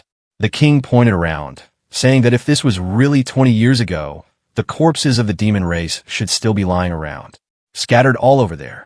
He's sure that the 20 years he built were real. There's no way all his efforts were for nothing. He shouted loudly, saying that Raoul's revenge failed just because of the king's powers. Seeing Raoul smiling, the king asked him why he's still smiling. Raoul called him funny, saying he can't really see the reality at all. Raoul asked him when he thinks Raoul created the illusionary world and trapped him inside of it. The king's face turned even paler as he heard that. As Raoul snapped his finger, the corpses appeared in the wasteland. Seeing that, the king realized that the whole demon army itself was just an illusion. The king refused to believe that. It's just impossible. A moment later, the king was ready to kill Raoul, saying that even though he doesn't know how Raoul managed to do all that, he can still take back his 20 years. All he needs to do is just kill him like back then. The king prepared a really strong attack and threw it toward Raoul, shouting that he has been granted divine protection by the gods. A mere human like Raoul can't do anything against him. The attack directly hit Raoul, and seeing that, the king thought that Raoul's dead once again. But soon, a voice came, calling the king's spell a shabby one. The king was really shocked because this is the spell stronger than he used it to kill Raoul before. Hearing that, Raoul asked if he still believes he killed him. The fact that the king killed Raoul never existed in the first place. Still, the king shouted that he has divine protection and a mere human can't kill him. Raoul heard that and said to the king that he must be really happy being protected by God. Saying that, Raoul walked out of the smoke, not as himself, but as the god that granted the king his powers. The king finally realized that from the start, Raoul was just playing around him. There's nothing like divine protection or getting new powers. It was all just Raoul. Raoul was the one who restored his precious powers and gave him hope. All along, the king was just celebrating inside an illusion. Before the king, Raoul did the same thing to the people of the Kurtz kingdom. Back then, his goal was simply to discern the impurities within their souls. The happy reality he once believed in was all just a lie. Raoul has experienced it himself, so he understood it all too well. Raoul assumed that the king was feeling the same as Raoul felt when he was burning as a traitor. The king grabbed his head, shouting loudly, refusing to believe. Looking at him, Raoul said that no matter if he believes it or not, Raoul will keep moving things forward. He also thought about Theodora, who didn't come even after Raoul stalled for 20 years. Raoul just sighed and decided to move things forward. When the king tried to attack him, Raoul didn't allow him to attack. Of course he can do that because the power the king had was granted by Raoul. Raoul took back all the powers from the king. The king fell to the ground, realizing that everything was going back to the way it was. He remembered the life-prolonged artifact that he was using to stay alive. But then, he remembered that he has destroyed it and has no way to stay alive now. The king coughed out blood, thinking that at the very least, he should uphold his pride as royalty to the very end. He will not let himself be killed by the likes of Raoul. He thought that even if his life ends here, his descendants will carry on his blood for generations to come. At that moment, Raoul reminded the king that the only child he has left is Victoria. The king was shocked after hearing that. He already knows that the children born in the last 20 years were just an illusion. But before that, the king had entrusted the future to the 3 princes he had with his concubines years ago. To strip Victoria, who had killed her brother one by one, of her right to the throne, he secretly prepared 3 new heirs. Those little ones should have grown up by now. The king asked him if he killed those children too. Raoul immediately answered no, saying that they were just kids and never did any harm to him. So he hasn't done anything to them either. Raoul told him that those princes of his never existed in the first place. Raoul asked him to think about it carefully when exactly the illusion word started. A creepy smile formed on Raoul's face as he asked the king to remember the time he decided to discard Victoria. He made that decision because he received a report saying that the 3 children born from his concubines were growing up healthy. As the king remembered the messenger, his close aide, his eyes widened in horror. The messenger that was giving him messages for years was none other than Raoul himself. From the beginning, it was just an illusion that made him believe that 3 sons were born from his concubines. Oh my God, this was a lot of information to take in. Raoul is really dedicated to his revenge, I see.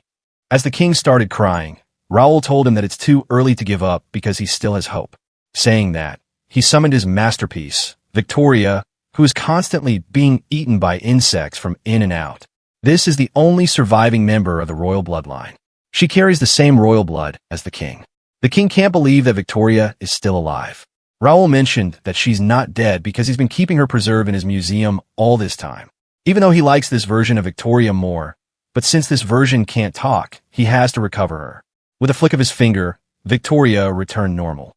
Immediately after seeing Raoul, she fell to her knees, apologizing constantly. She begged him to forgive her.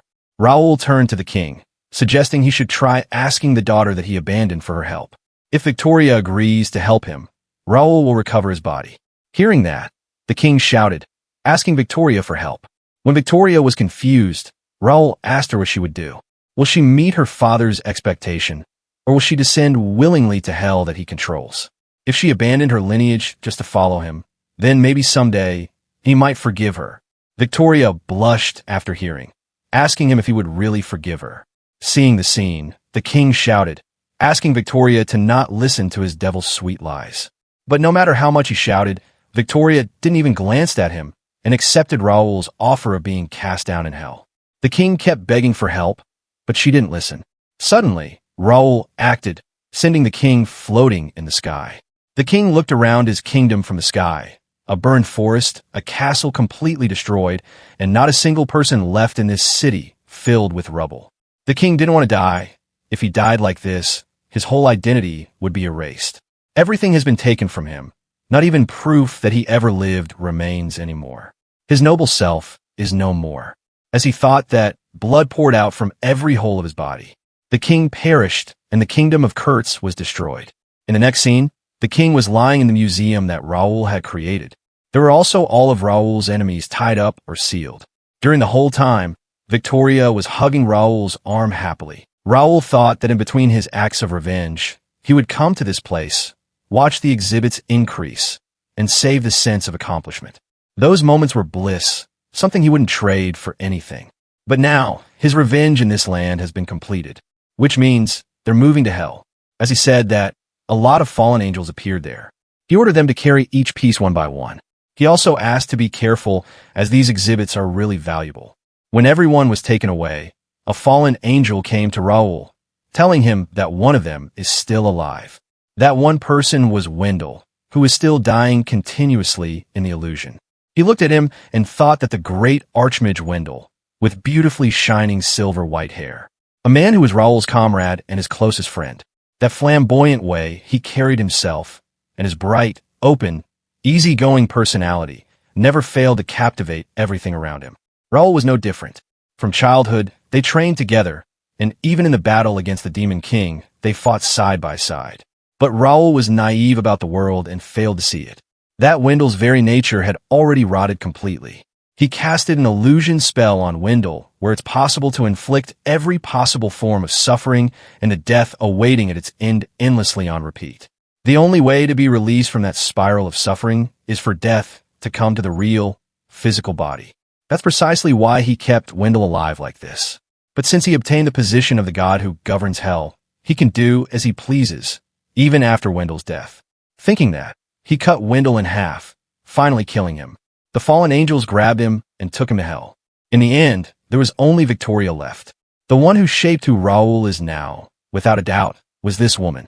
She left her selfish obsession faster. After the Demon King was defeated, she tried to turn him into her own pet.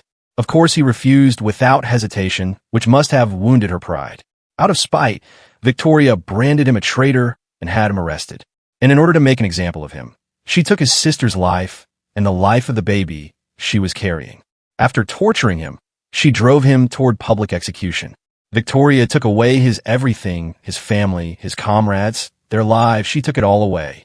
As he thought, he really can't treat Victoria as being on the same level as Wendell. He hugged her, saying that she's someone truly special to him. He smirked, thinking that even if souls are only toys in hell, this woman still has a body. Letting it go would feel like a waste. He asked fallen angels if there's any special method to take a human being to hell while alive. There is one, but the fallen angel was hesitating to say it. When Raoul insisted, the fallen angel started explaining. He knows that Victoria is deeply hated by Raoul. Then, emotionally, it might be a method that he might find most difficult to accept. The first to bring a living human to hell was the previous god who governs hell. That god fell for a human woman and abducted her, then granted her the position of a god spouse. By entering into a marital relationship, Raoul realized that the fallen angel was asking him to marry Victoria. A god spouse can be called a demigod. Taking a demigod to hell in their physical body isn't a problem. Hearing all that, Raoul used his magic and Victoria finally woke up. He grabbed her hand, asking her if she would marry him. Victoria was stunned, unable to say anything. So Raoul asked her to answer quickly. Without hesitation, Victoria accepted to marry him. At that moment, Raoul remembered Emile, who was still officially married to Emile. Whatever, he decided that he would apologize to him if he saw him again. Saying that, he quickly kissed her and completed the marriage. Before Victoria could say anything, Raoul sealed her mouth and asked the fallen angel to take her away. Victoria was taken to hell without any issues. He thanked fallen angels for their hard work and took the king's body. He has things to take care of, so he asked the fallen angels to make sure the exhibit is displayed nicely. Taking that order, fallen angels left the place. In the next scene, Raoul appeared in front of the Demon King's castle, holding the king's head. He remembered that Theodora looked eager to watch the king get defeated. They promised to meet at a certain day, but Theodora never showed up. To Theodora, King Kurtz is the enemy who killed her elder sister, the Demon King. He doesn't even know whether Theodora wants the head of this filthy geezer, but he wants to leave the choice to her. He owes the Demon King. No matter what, he guesses that he ends up going easy on Theodora. And yet, they're not opening the door for him. He tried opening the door himself, but it was sealed with magic. He used his own magic to break the door, but that didn't work either.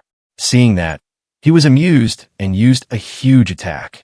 Still, not even a scratch appeared at the door. He smiled, thinking that this just keeps getting interesting. He then took out the king's head from a bag and tossed it over the castle wall to the other side. After that, he summoned a loudspeaker and started shouting. His voice was heard throughout the whole demon race. He asked them if anyone knows who put a sealing spell on the gate.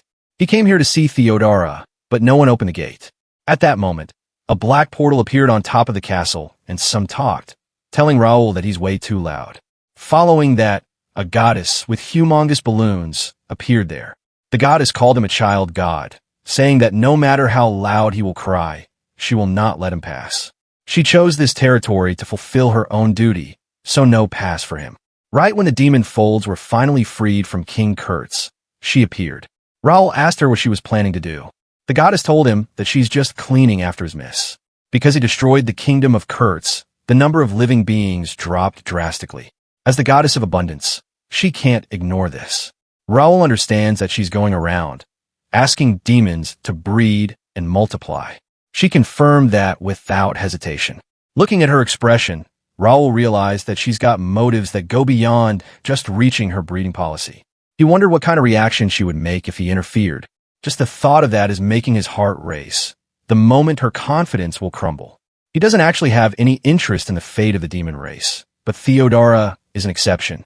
Raoul questioned her that why she's increasing the demon race. She should increase the amount of humans, as a human kingdom was destroyed.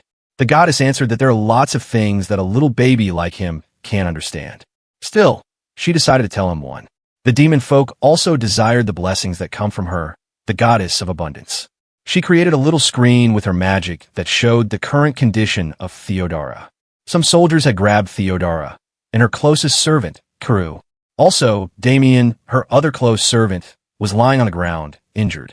Following that, her mother walked there. Theodora was struggling hard, so her mother told her not do that and accept the generous proposal of her mother. Theodora shouted, saying that she doesn't want to have children. Her mother told her to be grateful her womb wasn't damaged while she was being toyed around by humans. Now, her only job is to produce children until a winning one is born. With that, she was taken to some other room. Raoul was still smiling, saying that they know when will happen if they'll make him angry.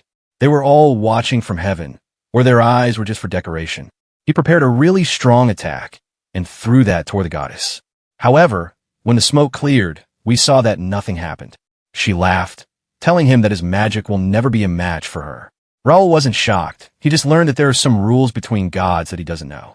She told him that on this side of the world, he's nothing but a baby. Raoul agreed, unable to deny he doesn't have information. Realizing that it's impossible to do something here, Raoul decided to devote himself to gathering information. He needs to draw out as much information as he can from this enormous goddess. Understanding the true nature of this abnormal situation comes first. Of course, he will never forget what happened to Theodora and the rage inside his heart. Thinking all that, he asked the goddess if she was the woman who released the seal on that woman without his permission, Theodora's mother. Anastasia was the biological mother of the previous demon king. To Theodora, who was born to a favored concubine of the previous demon king, she would be stepmother. Amid the chaos of the demon territory being subjugated, Anastasia attempted to flee from her position and her grave responsibilities. She fled alone into the temple beneath Lamia Castle, the stronghold of the demon race. She plotted to turn her own body into a statue to ride out the crisis. Most likely, after they had left Lamia Castle, she would dispel the petrification magic she used upon herself and secretly attempted to escape. However, Raoul didn't overlook the faint magical presence drifting beneath the castle. Standing before the statue, he immediately saw through that pretty little scheme. So he layered his own powerful magic upon Anastasia's petrified body. It was a web of magic that was extremely difficult to undo. He constructed the spell so that it intricately intertwined with Anastasia's magic power and completely sealed away her abilities. Furthermore, through an even more advanced magical mechanism, even if Anastasia were to undo the petrification spell she had cast upon herself, the effect of his magic was designed to continue remaining. In other words, if he didn't dispel the incantation himself, she would have not been able to return to normal. The only one who could have freed her is this goddess. The goddess smiled, saying that she thought he would ask her why his magic was dispelled, but he asked something different. Raoul knew that she wouldn't answer that. That's why he asked something else. She thought that he's a kid who uses force to get everything, but now she learned that he can control his temperament as well. Raoul heard that and coldly asked to come to the point. The goddess answered that she did not respond to any individual's will. Many of the citizens of the demon race wished for the prosperity of their nation. In the previous war, they suffered many casualties. As a result, it sprouted in their heart the yearning for the birth of new life. A life that is wished for, the tears of mothers, the newborn cries that echo day and night. In that vision, they saw that Theodora didn't want a child. Raoul heard that and said that the way the gods constantly meddle and toy with human destiny is something he's firmly against. The goddess didn't care about that and continued, saying that because Theodora refused to become a mother, it was necessary to wake her up. The goddess called her a defective product who could become an obstacle to abundance and prosperity. The goddess is sure that Theodora will understand the joy of becoming a mother soon. That's why they're forcing her to become pregnant. Raoul coldly said that it's making his skin crawl.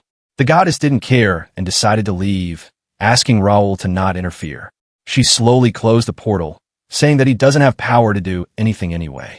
Raoul quickly prepared a strong attack and threw it toward her, but that was just like a little kid throwing a stone. He wondered what kind of mechanism that is deflecting all his attacks. He has to close the gap and solve the mystery, otherwise, the god-slaying scythe will become a wasted treasure. Raoul can't even remember the last time he was forced to retreat. Whatever, he just hoped that Theodora would hold and decided to go back and study. He turned around, saying that he never thought he would stop acting for the sake of others after all this time. After that, Raoul returned to Hell and immediately entered the archives to study about gods. He flipped through hundreds of books to get as much information as possible. These are some precious books that do not exist in the human world. Still, no god ever studied them. They were sitting here like decorations. Fallen angels praised Raoul for being different and incredible. They wondered what Raoul was trying to learn. A fallen angel then mentioned that when Raoul appeared here, he completely transformed the castle, rebirthing it entirely. Everything he used has been made first-rate. More than that, he even prepared the largest room in the castle for fallen angels, so it could be used as a place to gather and rest. Fallen angels were really happy because their working conditions improved a lot after Raoul became the god of hell. Several days later, fallen angels were dealing with a serious problem. The problem was Victoria. They didn't know how to deal with her. Raoul never told them what to do with her or how to treat her. Still, they decided to not harm her as she was the wife of Raoul. Every fallen angel knows that Victoria is the biggest enemy of Raoul, so they wondered how she even became his enemy. Finally, they all decided to look in her past to decide what to do with her, as they can't disturb Raoul, who has shut himself in the library for days now. Without wasting a second, fallen angels grabbed Victoria and threw her on the big table. She was really angry, saying that only Raoul can be rude with her. Fallen angels just apologized and used their magic on her. Soon, a screen appeared there with a scene from the past. The screen showed Kid Victoria looking outside the window, smiling toward a new knight that just joined. This is Auerbach Castle Grounds Detached Palace, House of Wild Roses. This is a place where knights gather to train. Victoria looked toward a popular knight named Richard and wanted to be surrounded by knights like him. She wanted a knight who would stay by her side so she wouldn't feel lonely. Man, little Victoria looks so cute here. Can't believe she's such a crap in the future. She headed toward somewhere, deciding to ask again. She's sure that he'll accept her requisition. It's not like she wanted to go outside the castle. She's just going to ask Richard what she should do to have knights accompany her. For that, she first has to ask an adult to let her go to the training grounds. She was determined to do all that today. More than 100 years ago, during the reign of the fifth king of Kurtz, the House of Wild Roses was built. A tragic mistress, all for Rosalind's sake. The fifth-generation King Kurtz deeply loved his lover, Rosalind. She possessed a rare, unparalleled beauty. However, at the same time, she harbored a complex past and a deep-seated emotional instability. According to the rumors whispered within the royal court, she was forcibly separated from the lover she had since childhood and brought to the House of Wild Roses. Shortly after, the young man who was her lover met with a mysterious accident and lost his life. Naturally, speculation spread that it may have been an assassination. This incident deeply wounded Rosalind's delicate heart and became a major factor in the worsening of her mental state. During the day, she lived as a caged bird within the manor, and at night, she was forced to have fun with the man who had stolen her from her lover. At times, Rosalind would be overcome by violent emotional outbursts. And at last, the curtain on the tragedy rose. It was a freezing winter. Rosalind was holding a knife, shouting, demanding for her lover to be back. She ran rampant in the castle, cutting the heads of multiple maids and killing dozens of them. The castle was filled with blood, as she was hallucinating that she killed the king. She was about to end her own life, but was stopped by some royal guards. On the day of the incident, 14 guards inside the palace went missing, and to this day, not a single one of them has been found. And not a single person was able to stop Rosalind, who had been weakened both mentally and physically. According to the testimony of the maid who was the sole survivor, at that moment, Rosalind was said to have exhibited an abnormal power beyond human comprehension. Her eyes were shining in a strangely iridescent way, as if they were draining one's soul. Before the maid realized it, she had lost control of her body. She could never believe those were human eyes. Because of this incident, the king, though pained at heart, had no choice but to confine Rosalind, the woman he loved. For Rosalind's safety and to protect those around her, a luxurious private prison cell beneath the Wild Rose Palace was constructed. From then on, Rosalind spent a full 10 long years living within that prison. And then, on a stormy night, a strange incident occurred once again. Rosalind escaped from the prison she was never supposed to be able to leave. Rosalind then made her way straight to the top floor of the Wild Rose Palace and threw herself from a window, ending her own life. Ever since the tragedy of Rosalind occurred, the Wild Rose Palace came to be enveloped in an ominous atmosphere. And many people believe the rumors that Rosalind's sorrow-filled spirit still wanders the palace even now, and they are even afraid to approach this palace. And then, 100 years later, within the Wild Rose Palace, a new life was born. She was born and raised in the Wild Rose Mansion, a place burdened with a cursed past. After walking for a while, Victoria reached a room where two maids were sitting. Because the door was opened, Victoria didn't enter immediately and first peeked inside. The maids were insulting Victoria, calling her a filthy bloodline. They called her act of sticking to the window and watching nights vulgar. They pointed out that she's just 4 years old and stares at men so obsessively every single day. It was like she was programmed to just look toward men. The maids guessed that Victoria would come soon, demanding to meet the knight. They decided to just ignore her if she came like usual. Victoria was heartbroken hearing that and started crying. As Victoria was living, a maid asked how long they would have to live in a lonely place like this. The second maid asked her to not worry. Victoria would be killed off sooner or later, just like her mother, Valentine. Valentine was looking beautiful as she was standing in the garden. At that moment, her grandma came running to her and showed her a letter that had arrived from the royal capital. Granny couldn't believe that the royal capital would invite someone from their family to a ball hosted by the kingdom. Granny told her that this was her last chance. She should make full use of her training.